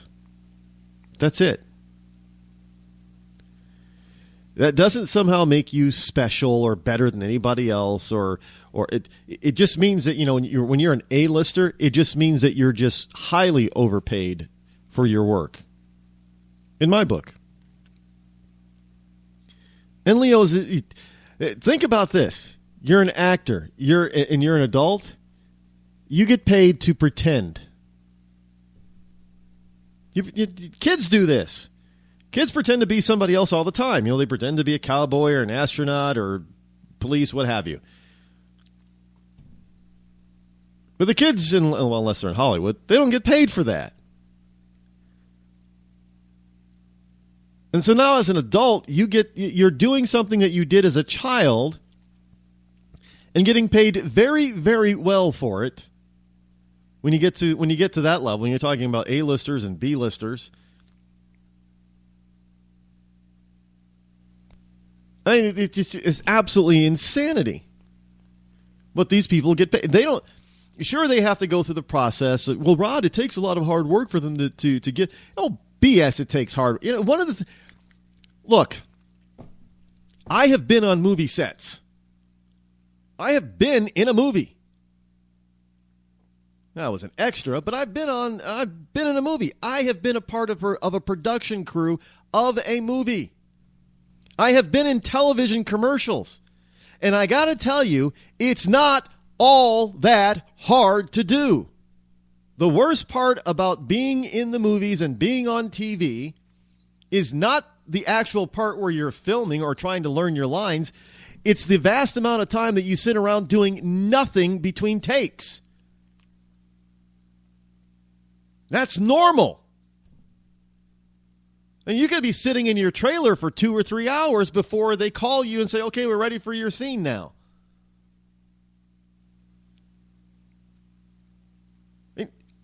I did a TV commercial. It was a beach TV commercial for a grocery store chain called PNC Foods in Central New York. They have since been sold out to Tops. But it was for PNC Foods. It was a 30-second commercial. None of us had any speaking lines. It was on the beach, advertising summer foods and all that kind of stuff for PNC. We had to make 2 30-second commercials. It took us 3 days. Why did it take us 3 days? Because literally, when we got there, we did one shot. It was ready to go, did one shot. Then we waited 6 hours while they set up for the next shot. 6 hours. That was the hardest part of the whole thing. After about hour number 3 or 4, you're starting to get bored out of your gourd. There was no hard work involved. Give me a freaking break. It's the hardest thing I've ever done. Are you kidding me? The camera says cut, you get out of the water or whatever you're doing, and you go back to your trailer. That is not hard. But even at that level, local level, I got to tell you, the phoniness, the fakeness and everything, it proved to me right then and there I didn't want any part of it. I wasn't going to pursue an acting career. Not with that. I don't know why anybody wants to get it. Well, I do know. They want the fame and the accolades, and they want the money. They want to get up into the level of at least a C-lister. Now, what's a C-lister? A C-lister is somebody that gets called to come in for an audition instead of you just going to blind auditions. You see stuff that's being advertised or what have you, and all the various magazines and newspapers and boards and stuff like that, and you just go to a open call trying to audition to get the part. A C-lister is somebody who gets called all the time to come in to audition for parts. And they usually have steady work. They're not getting rich, but they're not poor either. A C-lister usually doesn't have to have another job. Now, the D-listers is everybody else below that, where you got to go to open calls and you're probably having a hard time making a living and you got to have a second job and that kind of thing. B-listers are basically, they're just not as popular as the A-listers, but they're still getting $1 million a movie. Or maybe they're strictly on TV star. They're strictly TV stars. A-listers are the big time stars that everybody just sends them a script and they hope that they accept the script to do the movie project. And the A-listers, they're the ones that make, a few $1 million per movie. B-listers tend to be more of not your leading people, but they tend to be your character actors. I mean, you see them on the street and you're sure that you know them from somewhere. Well, you've seen them in probably like 500 different programs or movies. Because they're a character actor. They don't stand out like the leading men and leading ladies do. But trust me, some of those B-listers make more money than some of the A-listers, actually. And usually B-listers are better actors. Usually. Because they have to play different characters. They're not usually... You get some of them that are pigeonholed into, they get pigeonholed into playing a mafioso character all the time, but so A-listers do get that happens to A-listers too sometimes. But so this is why I don't particularly care about the Oscars, because they're just a bunch of adults running around pretending, acting like children, pretending for a living, and getting paid millions of dollars for doing it, for just entertaining me. Yay, whoop! I feel good for an hour and a half to 2 hours. But here's the problem. I spends my $15 or $20 for a movie ticket. That's what it's costing now for tickets. Well, around here it's probably like $12 to $15 for a ticket. And then I spends my monies at the counter for another, spending another $15 or $20 on soda and popcorn. So at the end of the night, I'm out about, if I'm paying for somebody else, I'm out, 2 hours worth of entertainment and stale popcorn, which I happen to love. I love movie popcorn. I'm out $50. And then if it's in the winter in New England, then I get to go outside in the freezing cold, start my cold car, and then drive home. Ooh, yay, but I drove there in the cold and the snow so I could give somebody $50 of my hard-earned money so I can be entertained for an hour and a half to 2 hours. Does anybody wonder why I like the kind of movies that I like? Because there aren't many human beings, and I like Godzilla movies. Yeah, Godzilla movies are really human stories, but they're not usually big pompous stars in them. I really wish I could. I used to. They don't have many of them anymore. But the '80s were pretty big with the kung fu movies. I used to like people like Sho Kosugi. People remember him and all the karate movies. The ninja movies and stuff like that, made for the American audience. And Jackie Chan in the '90s. I used to go to the movies to see those. Love those.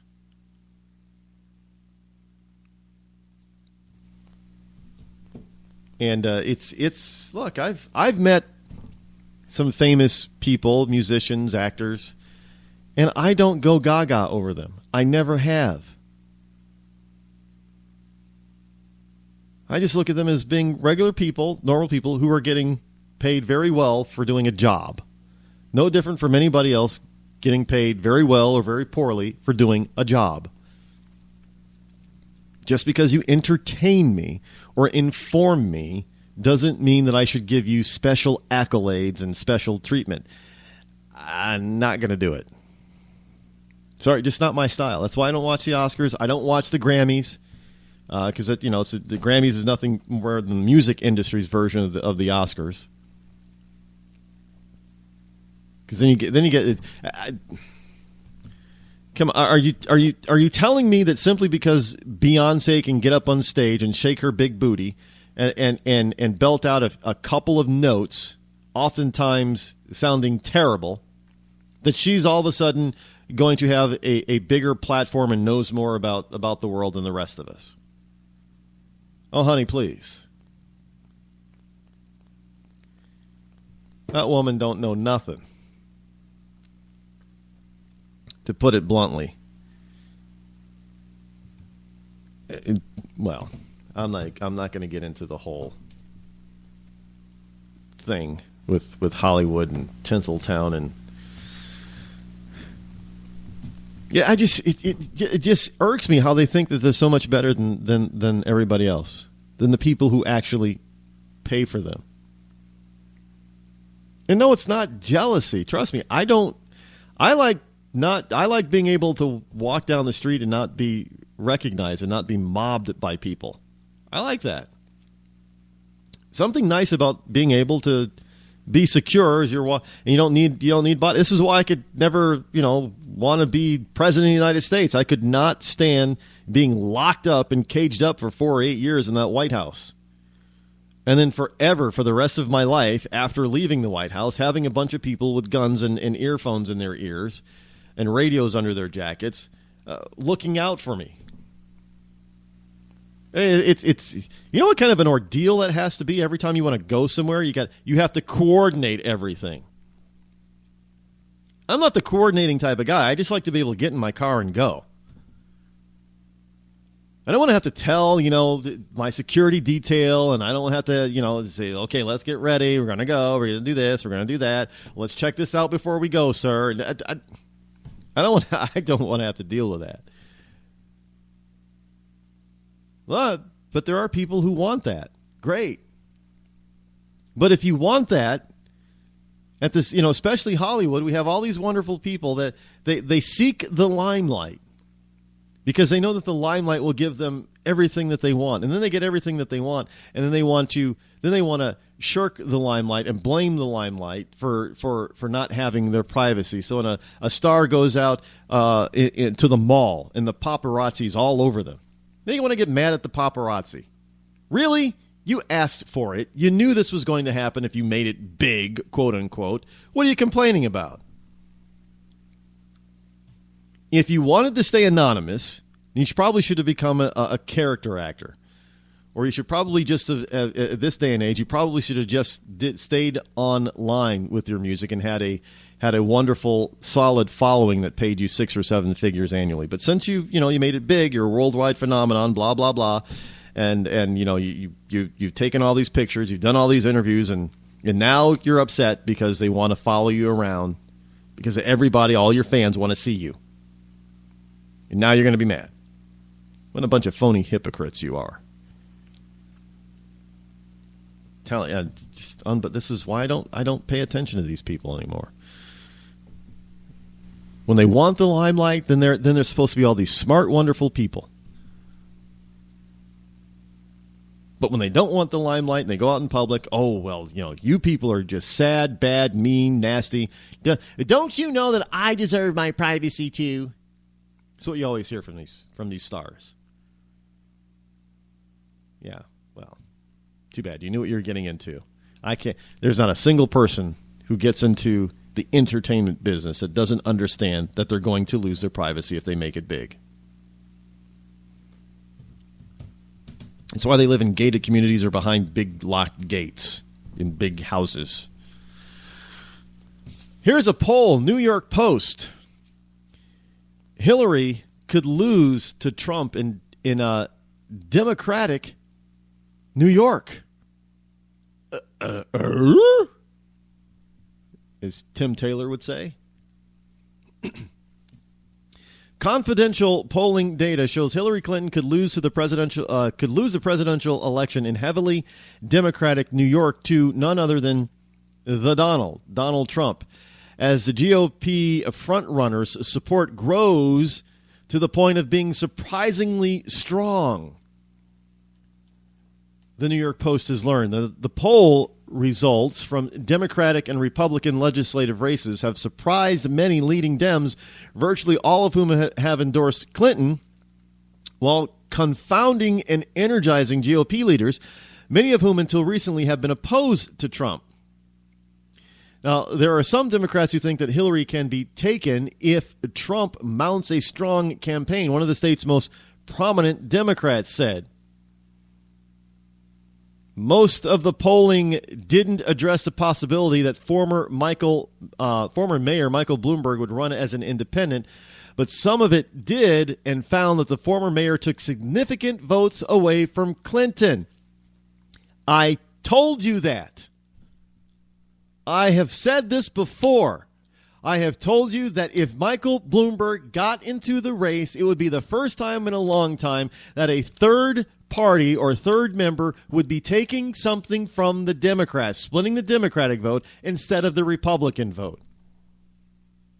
Now, the dirty little secret is that for the first time, I don't know, since ever maybe, I don't ever remember more than 3 people running for major candidates running for president at the same time.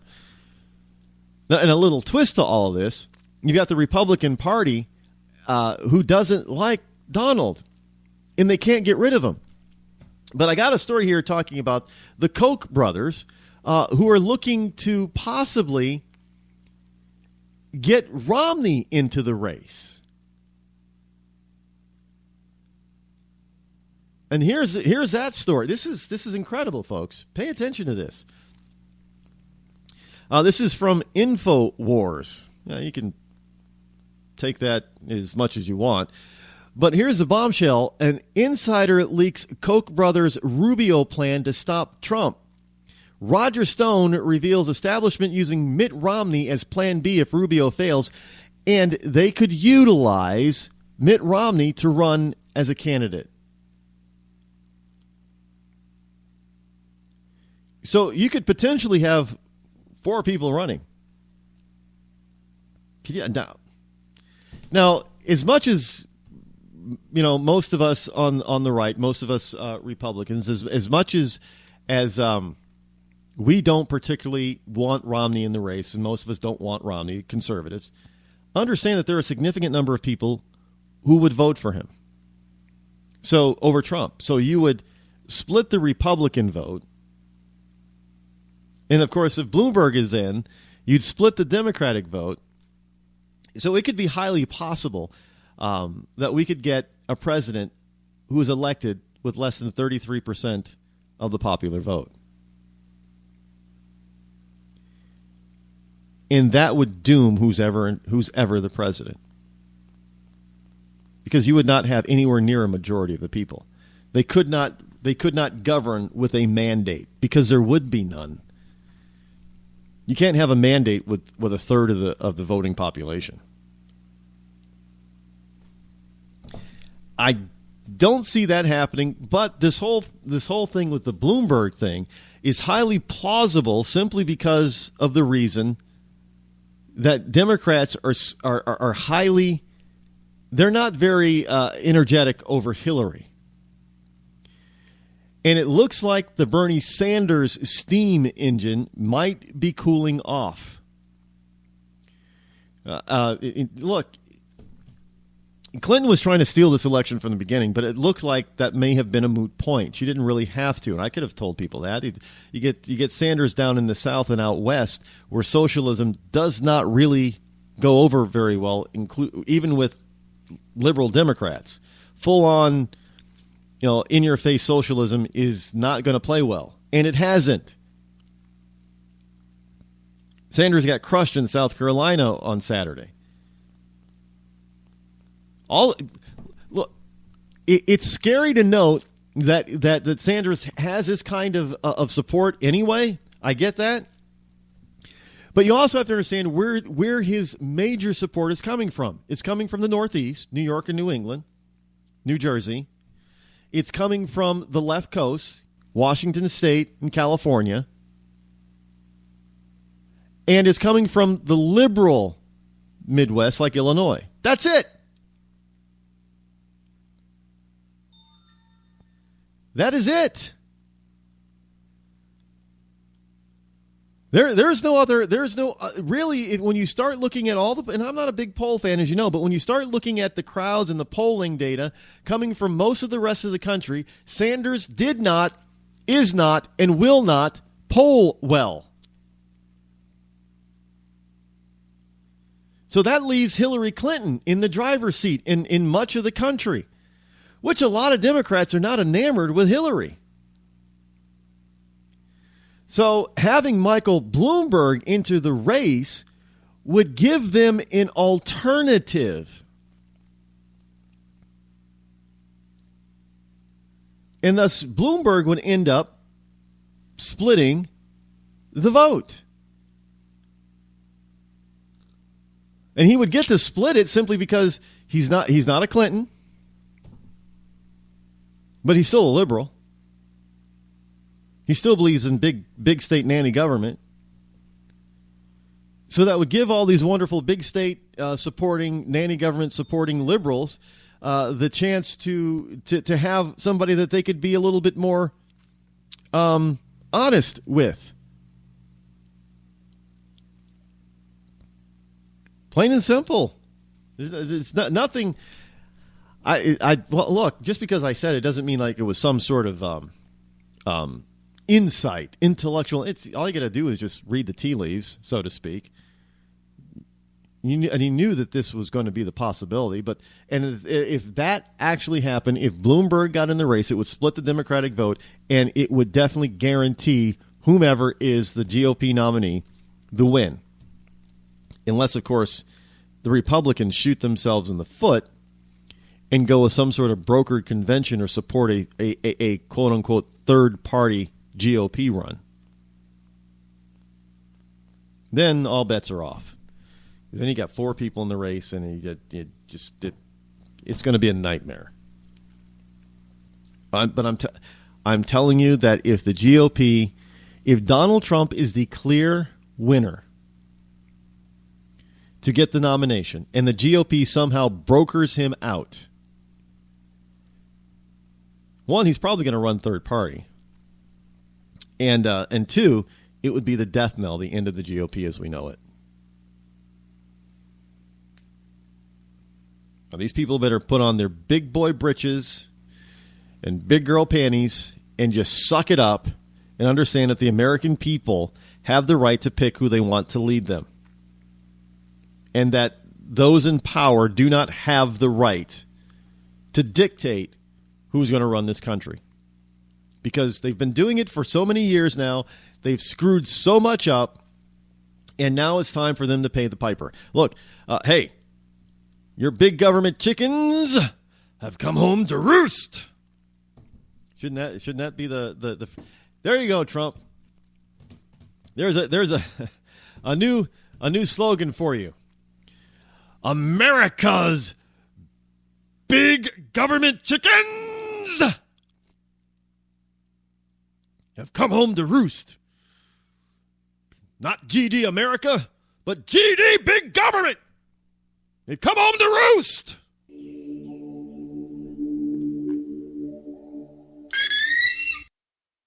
Give a man a fish and you feed him for a day.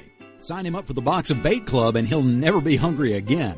The Box of Bait Club is a brand new dream come true for every fisherman. Something new and different in your tackle box every month. Every month, another excuse to get outside and do what you love. Don't let this one get away. The Box of Bait Club is currently accepting a limited number of pre-orders with subscriptions starting at $39.95 per month. Find out more now. Log on to boxofbaitclub.com. I'm just so happy my father had a chance to see his kids before he passed. I just want to say thank you.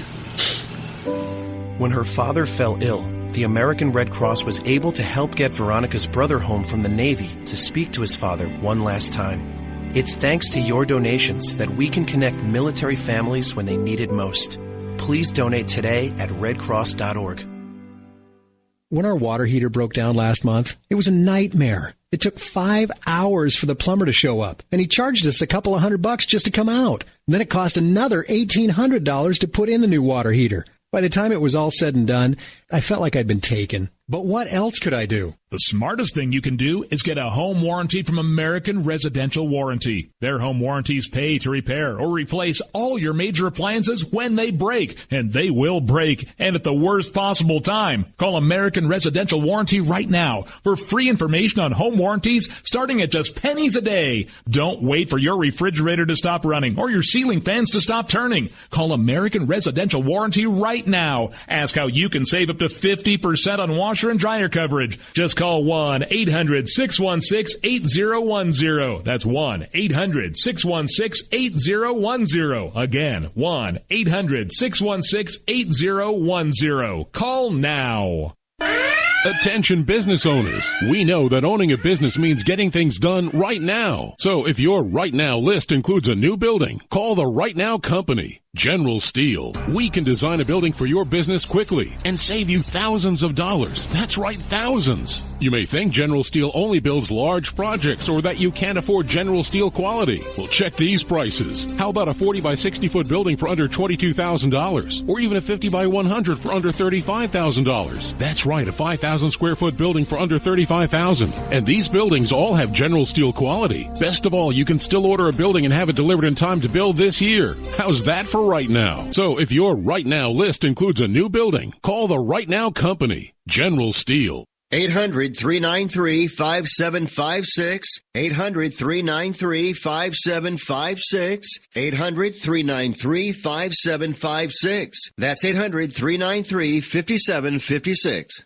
Tired of paying outrageous prices for Viagra? Well, we have great news for you. Now you can finally get Viagra at huge discounts. Healthy Man allows you to save up to $500 on Viagra. Why pay U.S. pharmacy prices of $15 per pill or more when you can get Viagra for less than $3 a pill? Call today and get 40 Viagra pills for only $99. This can cost as much as $600 at your local pharmacy. You can't afford not to call us. If you want Viagra at the lowest prices, never pay $15 a pill pharmacy prices again. Get Viagra for less than $3 a pill. Call 800-595-2614 today and save up to $500 and get 40 pills for just $99. Healthy Man is fast, easy, and affordable. Operators are waiting at 595-2614 to take your call now. Call 800-595-2614. That's 800-595-2614. Again, 800-595-2614. Boy, man, I had a rough night's sleep. Boy, I got a letter from the IRS yesterday and I just couldn't sleep. Man, I'm dying here. Somebody help me. IRS problems affect more than just your finances. If you're ready to take back control of your life and you owe more than $10,000, you need to call the tax doctor. Their expert staff can immediately protect you from the IRS and state collectors and get you the best possible tax settlement guaranteed. The IRS has recently released new programs geared in helping struggling taxpayers, where you may qualify to settle your tax debt and wipe out up to 85% or more of what you currently owe. If you owe $10,000 or more in back taxes, call the tax doctor right now. See if you qualify to pay less. 800-989-1694. 800-989-1694. 800-989-1694. Again, 800-989-1694. On the battlefield, there's a saying America's military men and women live by. Never leave a fallen warrior behind. Ever. Off the battlefield, Wounded Warrior Project operates with the same goal. We leave no warrior behind.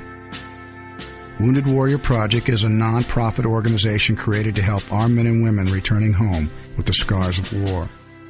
Whether those scars are physical or mental, we're here to make sure that they heal. And whether it's helping those with post-traumatic stress disorder live a normal life again, or giving much-needed support to injured warriors in veterans' hospitals, Because no one deserves our help more than the men and women who risk their lives to keep us safe.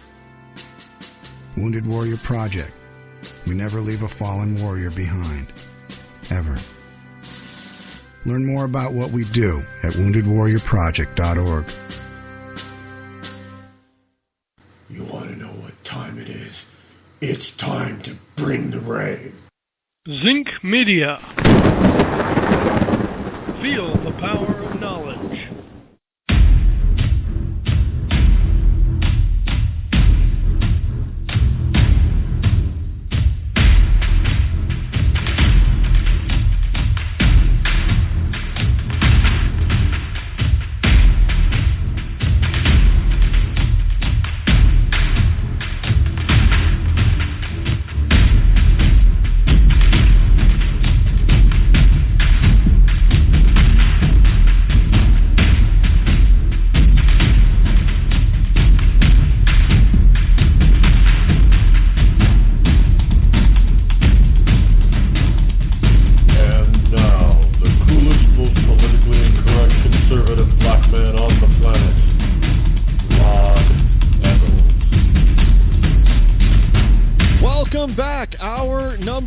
Here on the Rod Eccles Show, the fastest 3 hours in Internet Talk Radio, right here as I broadcast to you from my bunkerized studio somewhere within the great granite state of New Hampshire, where the state motto is still live free or die. They have not changed it yet this morning, and I don't think they'll change it at all until this afternoon, in which case they'll still not change it this afternoon. But welcome back, you wonderful liberty lovers all across the globe, as well as you absolutely fantastic ecclesiastites. I am glad that you are here and tuning in. It is still Monday, February the 29th in the year of our Lord 2016. Happy Leap Day birthday, or leap year birthday, or whatever. Happy birthday to all you leap year babies. Today is your one special day of every 4 years. You guys get to celebrate your real birthday, because, well, you know, some of you get to actually be another year older, as it were, based on your birthday only coming once every 4 years or so, what have you. Displaced Disney workers. Shame on you, Marco Rubio. We stand with Trump. This is out of Madison, Alabama. This is from Breitbart.com, by the way. At Donald Trump's Sunday rally at Madison City Stadium, Senator Marco Rubio, his own constituents, two displaced Disney workers, publicly denounced Rubio for prioritizing the interests of his big business donors over the interest of his own constituents. The two endorsed GOP frontrunner Donald Trump for president. Now, Dina Moore and Leo Perrero, Perrero, were two Disney workers who were informed that they were going to be laid off during the holiday season of 2014. They, along with scores of their colleagues, were told that before they were let go, they'd be forced to train their low-skilled foreign replacements brought in on H-1B visas. Now, earlier this week, Perrero testified before the Senate Judiciary Committee about the humiliation he was forced to endure by training his foreign replacements, while Donald Trump has called on Disney to hire back all of these workers and has pledged to end the H-1B job theft as president. Now, Senator Rubio has pushed to expand the controversial H-1B program. He has introduced two bills that would dramatically boost the issuances of H-1Bs. As recently as last year, Rubio introduced a bill endorsed by Disney CEO Bob Iger via his immigration lobbying firm that would triple the issuances of H-1Bs. Disney is one of Senator Rubio's top financial backers, having donated more than $2 million, according to Open Secrets. Oh, but hey, you know, he's for immigration like that. And don't think that Disney is such a bad company for doing this. I mean, well, it is pretty bad, actually, but considering that Disney is not hurting for money. That's a corporation that is doing extremely well. It's highly profitable. But they're not the only one doing it. Look, you've got Seattle, Microsoft. You've got Silicon Valley, Facebook, Google, Yahoo even. They're all asking for more increased H-1B visas so they can hire these people at lesser cost. Wait a minute, these are, most of these are liberal-run companies, right? Disney's pretty liberal. Hell, Disney sponsors, a gay day or a gay week or something like that every year? And we know how liberal, Microsoft in Seattle is, and we know how liberal Facebook tends to be, and we know how liberal Twitter and Google are, and we know how liberal Yahoo can tend to be. But they're all these wonderful liberals are wanting to increase this H-1B type of visa system, and there you have Marco Rubio siding with the more liberal forces in our federal government, which has a lot of people scratching their head and saying, Marco, where is the Tea Party candidate? I tell you where the Tea Party candidate went. He got influence by big money. And this is the pit of vipers that is Washington, D.C., because they can take a very good, well-meaning person and they can bring them into their den of vipers, their pit of vipers, and they can corrupt them. Now, it's not 100% of the time that they're successful at this, but they're far more successful than they're not. And that's the problem with Washington, D.C. You get the freshman senators or congressmen that arrive in Washington, and then as soon as they land, basically, you get the bigwigs who've been there for years and decades in some cases. They come up to the congressman, they come up to the freshman senator, and that also includes ladies too. I don't go congresswoman and whatever, just congressman and senator. Don't care what your sex is. But they put their arms around the freshman congressman, the freshman senator, and they say, hey, now here's the deal, boy. Or here's the deal, girl. You want to get anything done in this city, you have to go through me. If you want to get anything done, you got to do certain things that we tell you to do when we need you to do them. You understand where I'm coming from, son? Good. We got a deal, right? 'Cause let me tell you, you don't want to back out on us. You do anything to upset me, son, and you're going to be in a world of trouble. We can make you, or we can break you.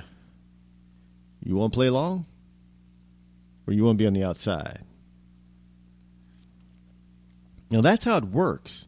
And we know this is how it works because we've heard former congressmen and former senators who've only gone in, for one term or two terms most, and they came from the outside and they remained steadfast on the outside, and they tell us this is how it works.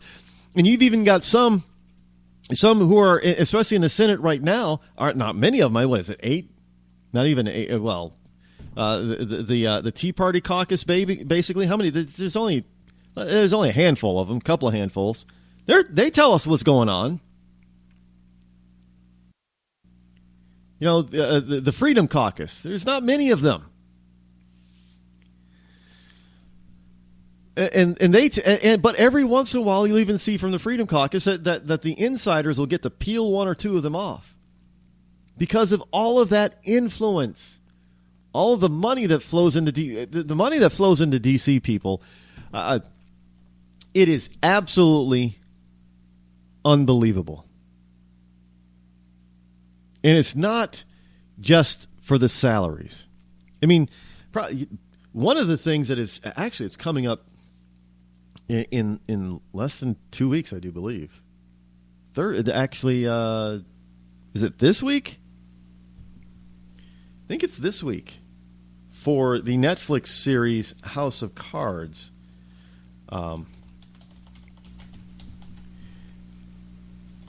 I think it is coming up this Thursday. It's either this Thursday or next Thursday. Is the I should probably know this, but it is premiering,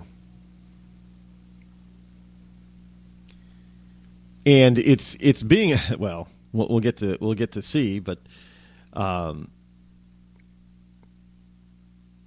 it's why I like shows like that.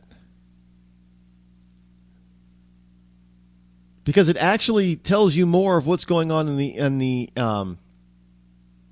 the inside,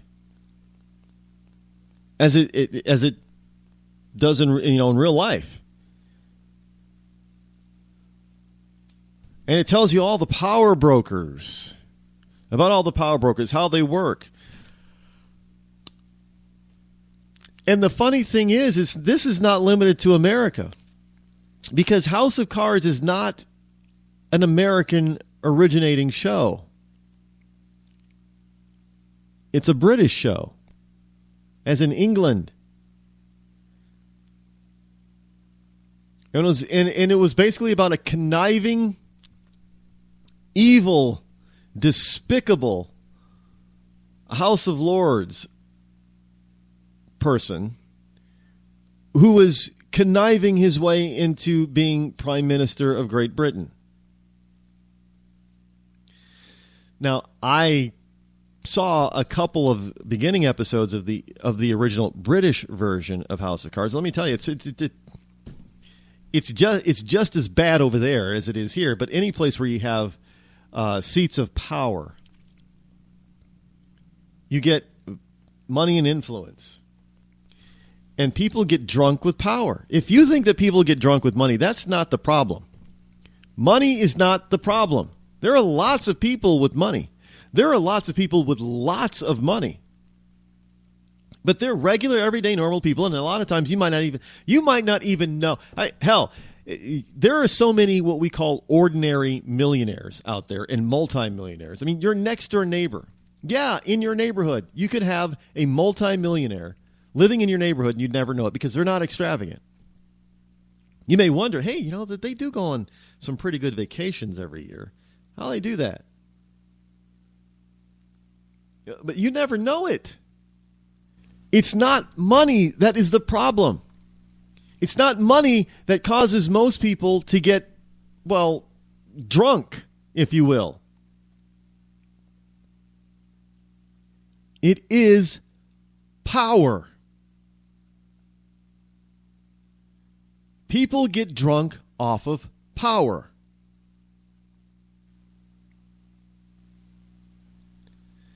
I mean, when you look at all of these wonderful, since this is the week of the Oscars, let's talk about all the money, all the movies about money. It really isn't about money. Remember Wall Street with Charlie Sheen and Michael Douglas.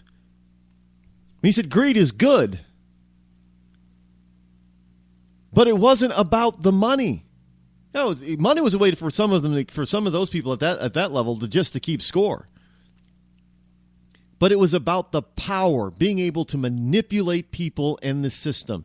It was about power. Gordon Gekko had the power over Charlie Sheen's character, the stockbroker. It was about the power, being able to manipulate and control something that otherwise should have been out of their control. Same, you get into Washington, D.C., you get into London, England, you get into Paris, France, you get into Tokyo, Japan, any of these places where it is the capital or government seat, and you are going to have power brokers. We always talk about power brokers, not money brokers. Sure, we have money men and money brokers, but they always talk about the power brokers, people who peddle power and influence. And not all of them have money to give, but they have some power and influence to give. You can have money without any power. But if you get power, you will have money. Power is the more dangerous of the two.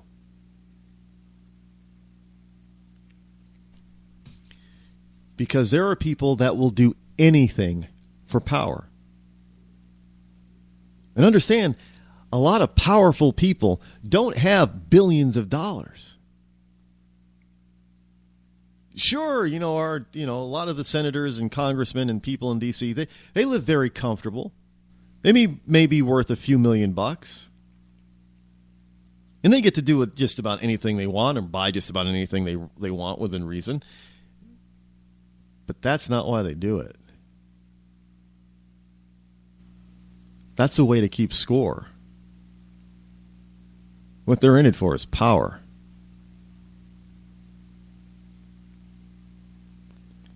Which is why you got to be careful who you send to the federal capital and your state's capitals. Because you have to look at people for being who they are. They're not special. They're no different, just like the actors and actresses of Hollywood. They're no different from you or me. In that there are some people who are only in it for the power. To be able to get their way no matter what. It's about the power. I have said this to you over and over and over. And you're not going to get this from anybody else on the airwaves. You're going to get these conspiracy theorists, but and as a matter of fact, you got these conspiracy nut jobs running around out there on the airwaves that spout and promote some of these vast conspiracy theories. But let me tell you what it is about. The New World Order, what is that all about? Is that about money? No, that's about power. The New World Order, the One World Order, the UN, United Nations, all that kind of stuff, bringing it all together to having one religion or one government or one world, whatever. It's all about the power. It isn't about the money. Because let's face it, if you get to a certain point, money doesn't matter. If you've got one world government, money doesn't matter. Because you can order, dictate, and put into law that there are going to be certain people that are going to be treated well no matter what. Regardless of money, money is not the issue. Why do you think all these rich people and these PACs give so much money? Look, they're not going to make, all these people are not going to make back their money from getting somebody elected. They sometimes they're doing to try to peddle what? Influence. They want power. Paying Clinton $100 million over a 10-year period or whatever it is wasn't about them getting their $100 million back collectively. It was about being able to do anything that they wanted to over a very long period of time. It was about power. Because if you control things, the money will follow. If you're just out there trying to get the money in Washington, D.C. or other places around the world where government seats are, you're not going to get very far.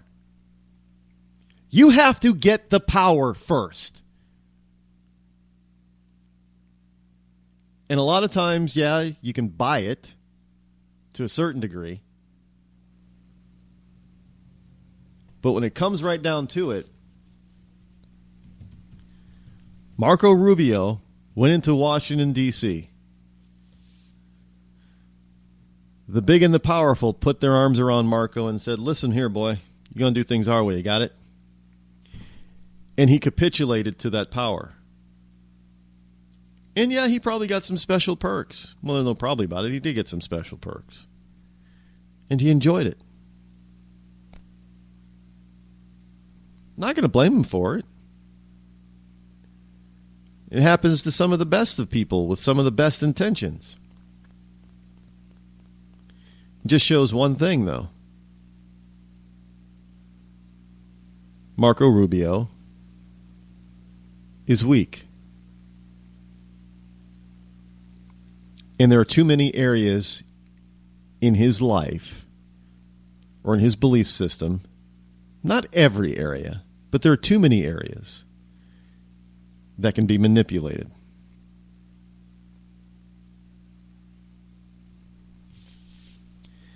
And for me, that's a problem.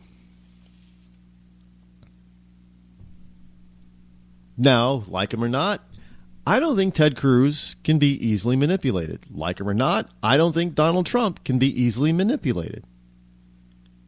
Like it or not, both of those men can be very manipulative. Marco Rubio is not manipulative. He doesn't have the strength of the courage to do that. And you might say that's a good thing that he doesn't have the courage to do that, but it's a bad thing because it means that he's often influenced by the wrong influencers.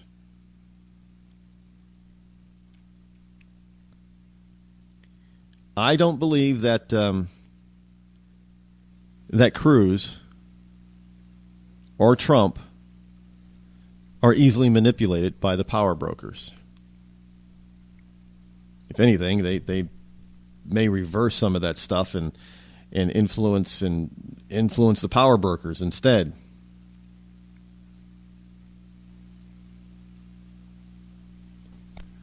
Again, nothing. This is the way the system works. Nothing. Nothing good or bad about it. It's just the way the system works. Well, I mean, that's kind of a misnomer because it doesn't really actually work very well for most of us. But if you want to get inside, a lot of times what happens is that people will be corrupted by power, even if it's only slightly. And if there are only a few people that are able to resist that temptation and do not get drunk or even tipsy on power. And there is this thought about who are the most dangerous kinds of people to send to Washington, D.C. It isn't the career-minded politician. Oh, no. Well, I mean, people like Barack Obama are very dangerous indeed. Don't get me wrong. Mitch McConnell are very dangerous. I get that. Extremely dangerous because they do a lot of things over a long period of time that they're in power to the rest of us that most of us do not like. And no matter what, no matter how much we dislike what they do, how many laws that they create that infringe on our rights and our ability to live our life the way we want to live it, somehow they seem to get reelected over and over and over and over again. And they will go out and they will raise money. They will ask the people who provide the money. They say, look, give me the money. I will have the power to help you in just about anything you want. You want more money? We can help you get it. You want more influence? I can help you get it. You want to get into a different country? I can help you get it. You want to do this? You want to do that? I can help you because if you help me with a little bit of money, I can return and use my power and influence to help you. That is what happens. And that is what makes people drunk. Because they love that kind of power. They love that manipulation. They love being able to do that. And that makes them dangerous. Yes, it does. Because they're willing to do whatever it takes for them to maintain or grow their own power. They will sell their souls if they have to. And many of them have. Well, I got to tell you that they're not the most dangerous people in state capitals around the world. No. The most dangerous people, especially to those in power, are the people who come there who specifically do not care about or want power, and in fact, once they have it, much like George Washington, our first president, walk away from it willingly. People who don't get drunk by power are the most dangerous to those who do want it. Don't doubt me. Your credit score is a joke, and you're too embarrassed to let anyone know your 3-digit score. Sucks to be you, but it doesn't have to. Delete all those unsightly derogatory items, collections, charge-offs, repossessions, judgments, tax liens, bankruptcies, and foreclosures. To turbo boost your credit scores, call 888-541-5571 or visit us at 700creditnow.com. You've heard the old adage, cash is king. But in some cases, credit can be just as powerful as cash. Not many people have $200,000 to put down on a house, or $50,000 to put down on a car, or $25,000 to put down in a business. But look around and you'll find that millions of Americans do have homes and cars all purchased with little to no money down. To turbo boost your credit scores, call 888-541-5571. Again, that's 888-541-5571. Or visit us at www.700creditnow.com. When our water heater broke down last month, it was a nightmare. It took 5 hours for the plumber to show up, and he charged us a couple of $100 just to come out. And then it cost another $1,800 to put in the new water heater. By the time it was all said and done, I felt like I'd been taken. But what else could I do? The smartest thing you can do is get a home warranty from American Residential Warranty. Their home warranties pay to repair or replace all your major appliances when they break, and they will break, and at the worst possible time. Call American Residential Warranty right now for free information on home warranties starting at just pennies a day. Don't wait for your refrigerator to stop running or your ceiling fans to stop turning. Call American Residential Warranty right now. Ask how you can save up to 50% on washer and dryer coverage. Just call 1-800-616-8010. That's 1-800-616-8010. Again, 1-800-616-8010. Call now. Did you ever look at the stains in your coffee cup and then realize that's exactly what happens to your teeth? Power Swabs is the 5-minute solution to get your teeth white without visiting the dentist. This is Ben Gordon with Power Swabs, and if your teeth are stained from coffee, tea, or smoking, all it takes is 5 minutes with Power Swabs. In 5 minutes, you'll see an average of 2 shades whiter teeth, and in 7 days, 6 shades. It's clinically proven to whiten natural teeth as well as caps and veneers. The secret is a tooth detergent that was developed by Dr. Martin Ginniger that lifts stains off of your teeth. Best of all, there's no messy strips or trays that you have to leave in your mouth for an hour. Just swab your teeth for 5 minutes and you're done. To try Power Swabs risk-free, call 1-800-291-5140. That's 1-800-291-5140. I guarantee your bright white smile will have your friends talking about how great you look. Try it risk-free today. 1-800-291-5140. That's 1-800-291-5140. Tired of paying outrageous prices for Viagra? Well, we have great news for you. Now you can finally get Viagra at huge discounts. Healthy Man allows you to save up to $500 on Viagra. Why pay U.S. pharmacy prices of $15 per pill or more when you can get Viagra for less than $3 a pill? Call today and get 40 Viagra pills for only $99. This can cost as much as $600 at your local pharmacy. You can't afford not to call us. If you want Viagra at the lowest prices, never pay $15 a pill pharmacy prices again. Get Viagra for less than $3 a pill. Call 800-595-2614 today and save up to $500 and get 40 pills for just $99. Healthy Man is fast, easy, and affordable. Operators are waiting at 595-2614 to take your call now. Call 800-595-2614. That's 800-595-2614. Again, 800-595-2614. When you're ready to take the edge off a hectic day, I suggest you start with a little music from Franz Black. I guess there's lots of ways to look at things that don't seem right. No Worries has just been released on iTunes and Amazon. It's gonna be alright. You can find Franz Black and his music on his website, franzblack.com. F-R-A-N-Z black.com. It's gonna be alright.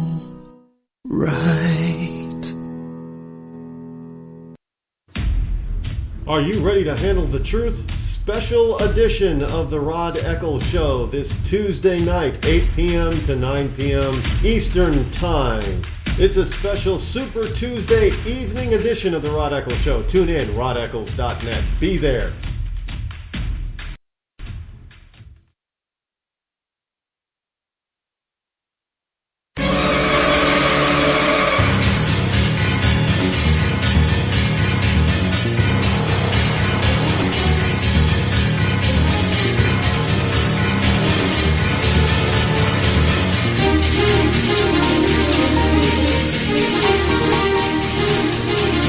Welcome back. 603-835-3224. By the way, House of Cards will premiere this Thursday. Just what I thought. This Thursday on Netflix. I am all... And the one thing about,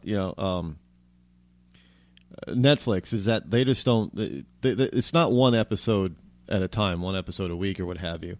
It's the entire season gets dumped onto the site. So this weekend I will probably be busy. I would love to say that I will be binging on House of Cards this week, but I got a lot of things going on, and I think I have a birthday celebration to attend to this weekend. It's always nice to be able to get together with friends and to have a good time. But it always seems to be that that it happens when I'm really interested in doing something else. Does that sound mean? I'm not mean. I'm not cruel or cold or heartless. But sometimes, when you've been looking for... all right, so a lot of people, maybe they don't get into House of Cards. But I will tell you this. These are the same people that would be highly upset if you scheduled something at the same time that there is a premiere of, say, The Walking Dead, or in April when we've got winter is coming for Game of Thrones. They'd be upset if you interrupted Game of Thrones for anything else other than Game of Thrones. So why would they be upset if I'm like, well, geez, you guys are interrupting House of Cards? I know, it's just you're not supposed to. You're only supposed to like what they like. Isn't that what friends are? Do you have friends that are like that?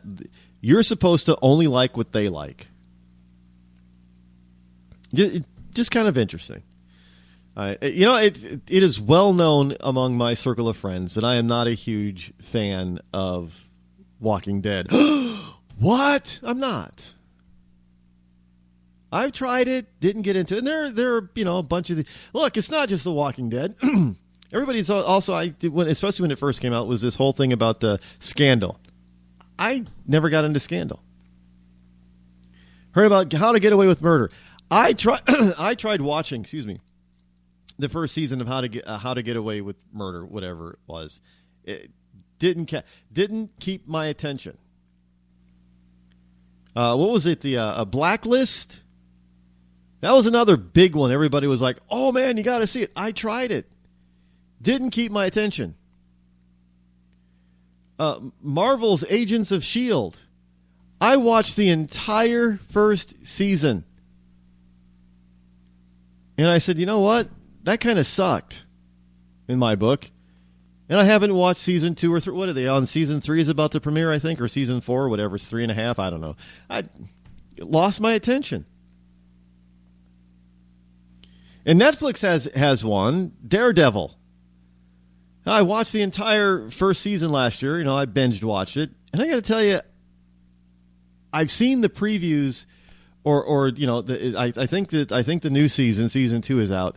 I haven't even bothered to look it up. They have another, Netflix is another one, was Oak Park or whatever it is. They're on season 3.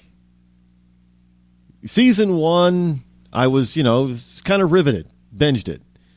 Season 2, I'm like, well, okay, I'll watch it. Season 3 has been out, and I've just watched only the second episode of it. It's just not catching. Call me fickle, call me, ADD, DHD, HYZ, whatever it is, if you want. But I like to think that I'm easily entertained, but I guess looking at the choices that I do watch, I'm not easily entertained. There are a lot of stuff that a lot of people think are, these top 10 shows, what have you. I just don't get into. I don't. Call me a contrarian, I guess. I don't know. I've never gone along with the crowd. Now, I did love Mad Men. Did love it. But it's done. No more. I still love, House of Cards. I'm looking forward to, although it was starting to get weak for me, the end of season 2. So we'll see how that goes with season 3. And of course, winter is coming. Game of Thrones continues to have my attention. And that premieres April. I almost said next month, but it's not quite March yet. Not till tomorrow, because today's an extra day of February. Extra day. You get to live an extra day this year. Instead of 365, it's 366. Lucky us. This from cnsnews.com. You know all those wonderful Syrian refugees? Well, 651 of them have been admitted into the United States since the Paris attacks back in November. 651. Out of that 651, only 3 are Christian. The story reports the government has admitted 651 Syrian refugees into the United States since the Islamic State of Iraq and Syria, ISIS and ISIL, terrorists attacked Paris last November. The 3 of whom, 0.46%, less than 0.5%, are Christian. The 3, all male, are a Greek Orthodox, an Orthodox adherent, and 1 person described in data from the State Department Refugee Processing Center simply as Christian. Now, Muslims make up 647 of the 651 Syrian refugees, or over 99% of the total. 634 of the refugees, or over 97% of the 651, approved for resettlement since the Paris attacks, are Sunni Muslims. The remainder include 3 Shiites, 10 others described as Muslims, but without any further details, and 1 refugee identified in Refugee Processing Center data as other religion. Could be a Buddhist. Could be a, who knows? Could be an atheist. Yeah, there are Arabic atheists out there, by the way. And there was a story that came across my news feed that, speaking of Arabic atheists, Iran, I do believe it was out of, jailed for 10 years for tweeting atheist message or atheist supporting messages. Evidently he's a Arabic atheist. Now, notice I did not say he was a Muslim atheist, because that Muslim is not an ethnicity or a race. It's a religion.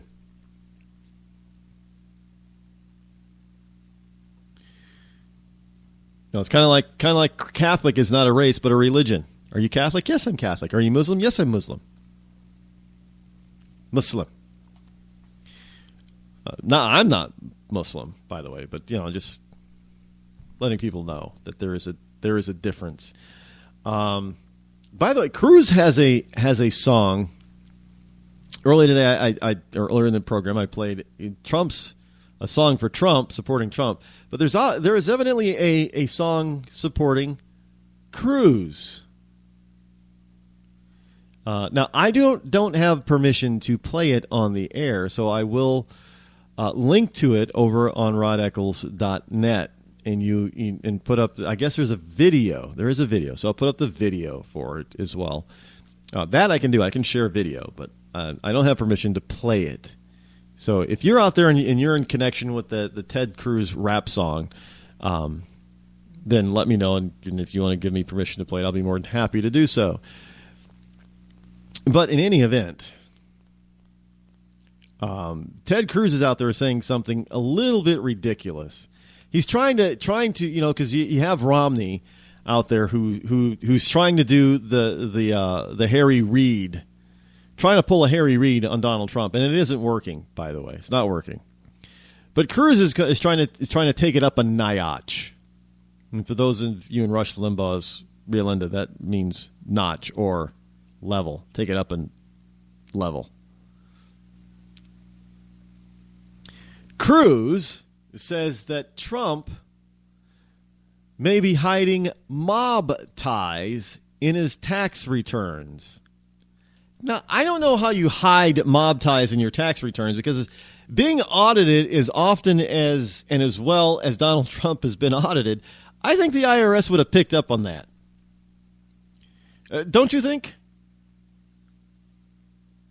I'm just saying. I think the IRS would have picked up on the fact that in his tax returns, it could have shown that he was supporting or doing business with mobs. Now, Senator Ted Cruz on Sunday, yesterday, upped the pressure on Donald Trump, his main rival for the GOP presidential nomination, to release his past taxes, even hinting that he might not be doing so to hide mafia connections.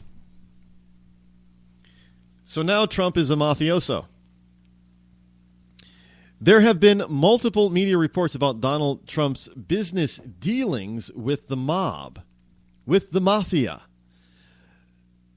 That's what Cruz said on ABC's This Week. Now maybe his tax returns show that those business dealings are a lot more intensive than has been reported.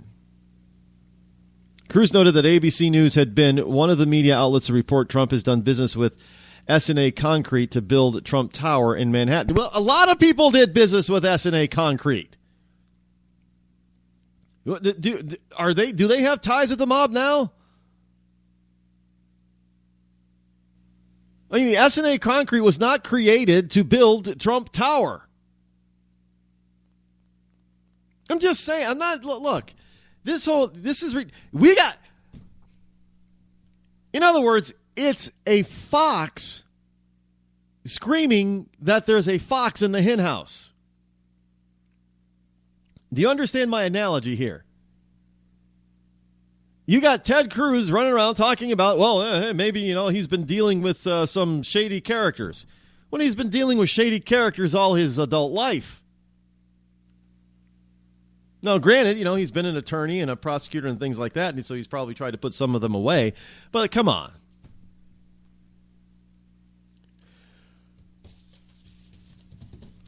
That's about as bad as Bernie Sanders accusing Hillary Clinton of taking millions of dollars from people whom he thinks is not deserving to give that money.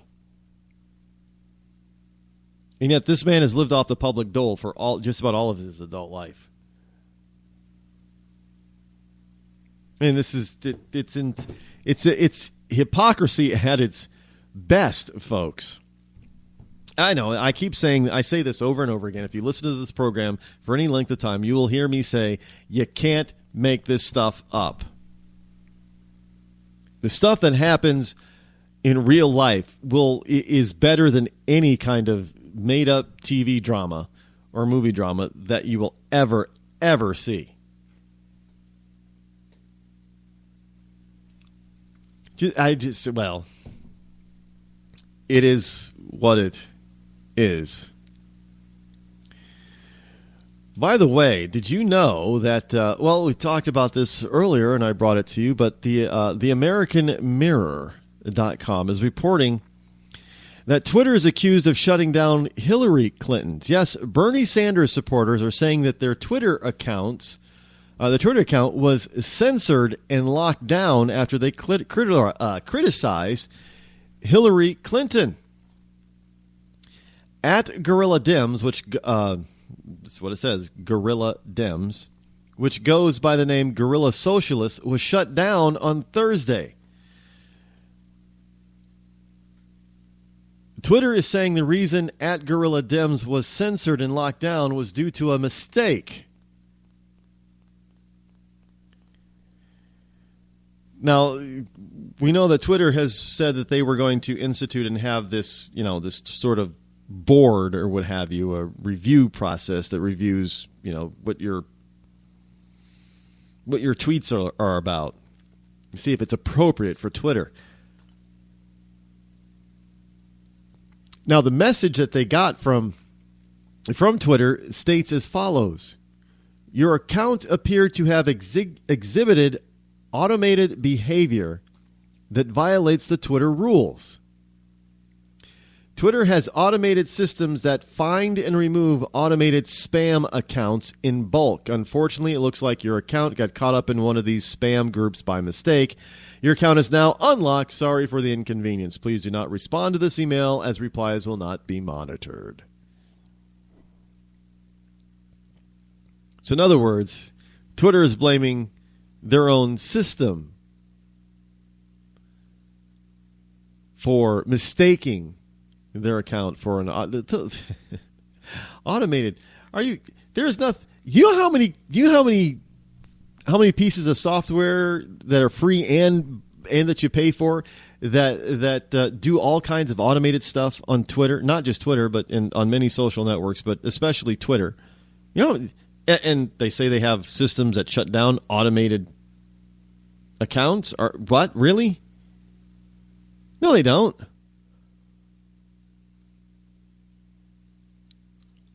They're out there censoring. But again, as I've said, it's their site. They own it. They invite you to come in and review it and use it and utilize the site and contribute to the site. But in the end, it's still their site. So you have to go by their rules. And if they want to change the rules, as unfair as that may be, they can do it because you and I don't own it. I don't know. Well, I mean, you may own stock in it, I guess. And if you own stock in some of these social media companies, then you do kind of sort of own it. So maybe you do have a legitimate gripe. But I don't own any stock in any of these social media companies. I don't own stock in any .com business. Yeah, I don't. Because I don't like or trust most of them. And I won't have any power or influence. Or see, there's that power thing again. I won't have any power or influence by owning a few shares, 100 shares, maybe even 1,000 shares. They're not going to pay attention to me, especially over people that own, a full percentage or more of the stock. You think Mark Zuckerberg really listens to anybody? No, he's got lockdown control of Facebook, and the only way that he's going to lose that control is if he willingly gives it up.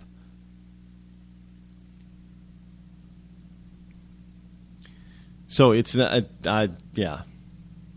Same with with Twitter and all the rest. These people, they've a lot of them have been through. Some of them have been through the .com bubble and bust, and they understand it from the 90s and early 2000s. And they also have seen how many people have lost control of the companies that they started. They're babies, and they're not. These I'll give it to them. These wonderful. Millennial entrepreneurs, many of them are pretty smart and savvy when it comes to keeping control of that which they created. If they have an intent to sell out and just make $1 bazillion and sell out, then they're not going to be too worried about the control part because they're just going to sell it and live happily ever after. And be playboys and playgirls and all that kind of stuff and running around in expensive cars and jets and yachts and just having a good old time.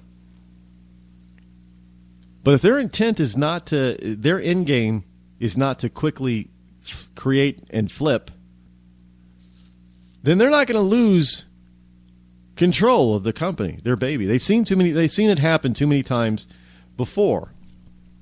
And they're taking that to heart. And they don't want to look. Their big idol. They saw how Steve Jobs lost control of Apple, and they saw how Steve Jobs got control of Apple back when they brought him back in. And there was once Steve Jobs got control of Apple again, he wasn't going to let that control go. They were not going to be able to get rid of him. Call it the Jobs lesson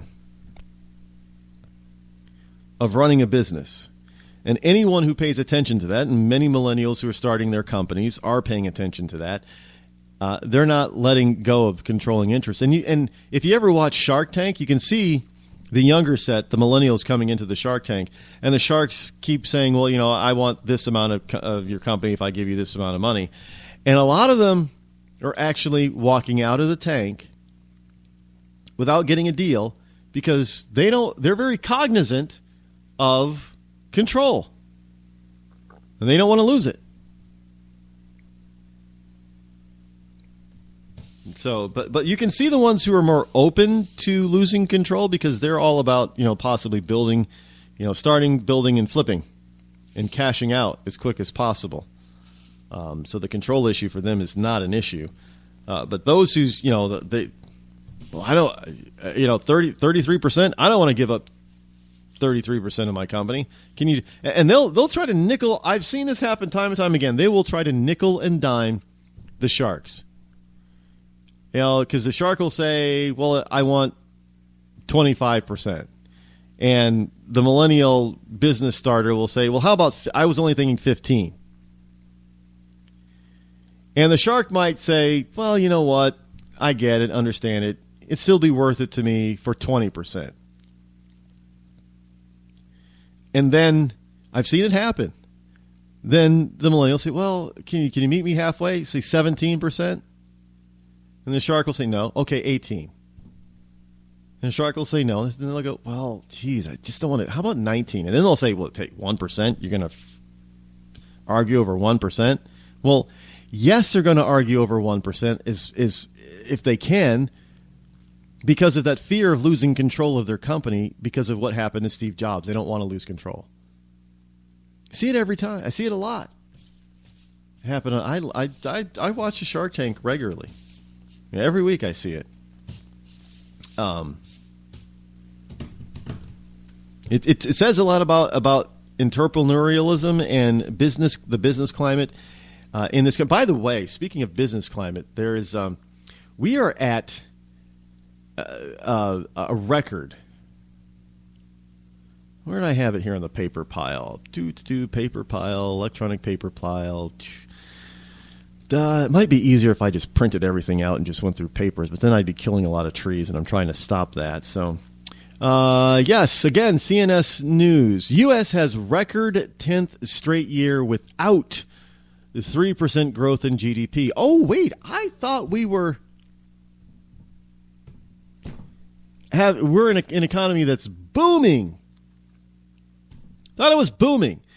The United States has now gone a record 10 straight years without 3% or better growth in real gross domestic product, according to data released by the Bureau of Economic Analysis.